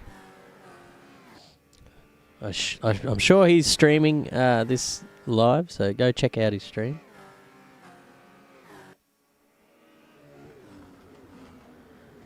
But we're on the last lap now, and a lot of the predictions this season for who's going to take the number one spot have revolved around this man here, Matt Cotter. Send and defend motorsport with him and Dan Jankos as his teammate. A lot of whispers around the paddock that this guy is the man to beat this season. And I tell you what, he's giving us a good show as to why that is the case. Got a little bit lucky with Alex McEwen and Stephen Marsden coming together there into turn one. But you can't win without a bit of luck. Championships are built on skill and luck combined. Sometimes you can be the fastest guy out on track and just be terribly unlucky, and you won't win anything. But Matt Cotter has put all his feet correct in the correct position, hasn't put a foot wrong this race, and he will cross the line to win race 2 of the evening and take out the feature race at Phillip Island here. Well done, Matt Cotter. He wins by 8.1 seconds to Alex McEwen. Commiserations, had it in the bag, had a bit of a tangle up with another car there. Ryan Hawkins, got to be driver of the day, mate. He is on debut, and it is a podium for him. He will be absolutely stoked with that. Stephen Marsden as well, 4th place. He's got to be stoked with that. I know there'll be a massive smile. What could have been? Oh, watch out, son. What could have been? He was in the lead with about 6 laps to go. He would have been counting his chickens. I know him. All chickens would have been accounted for at that stage. But his teammate Ferguson comes across the line in the top 5. Team Flat Pack Racing, there's going to be a party back at that garage tonight. Don't you worry about that. Nick Mello had a few pace issues towards the end, maybe frying his tyres a bit early in that stint. Luke Newing, our race 1 winner, has pulled it back to the pits. Probably not happy with the 7th, but that's okay. Aggregate, he's moved up. He's probably about 4th or 3rd in the championship standings as it is. Scotty Garrick for ProSim Centre Racing comes across the line in 8th. Cooper Shipley in Sega Saturn Racing. Cannot go shy at a Sega livery. If any of you recall last year, that was the best livery on the grid. There was a Mercedes within the Sega colours. Cheeky boy. James Delaney across the line in 10th. His teammate Daniel Walsh for Delta Racing in 11th. Harley Marshall for Mobile One Team Racing. Probably not where I would have expected him to be there in 12th as he exits the server because of it. One of our drivers to watch last season. So keep an eye out.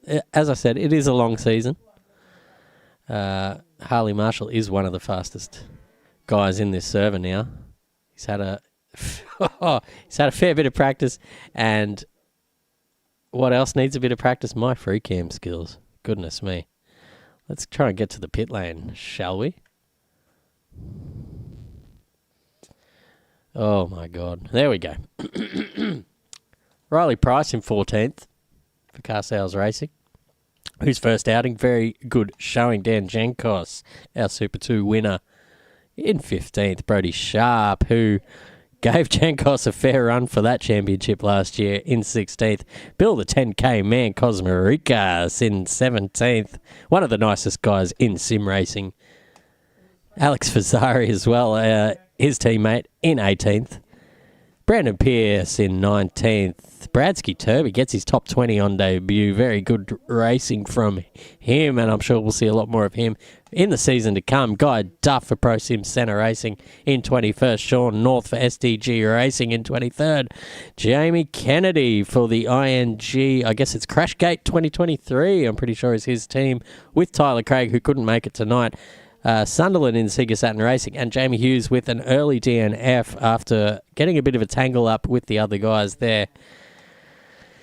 Oh, what a race, and what a race weekend. Thank you to everyone.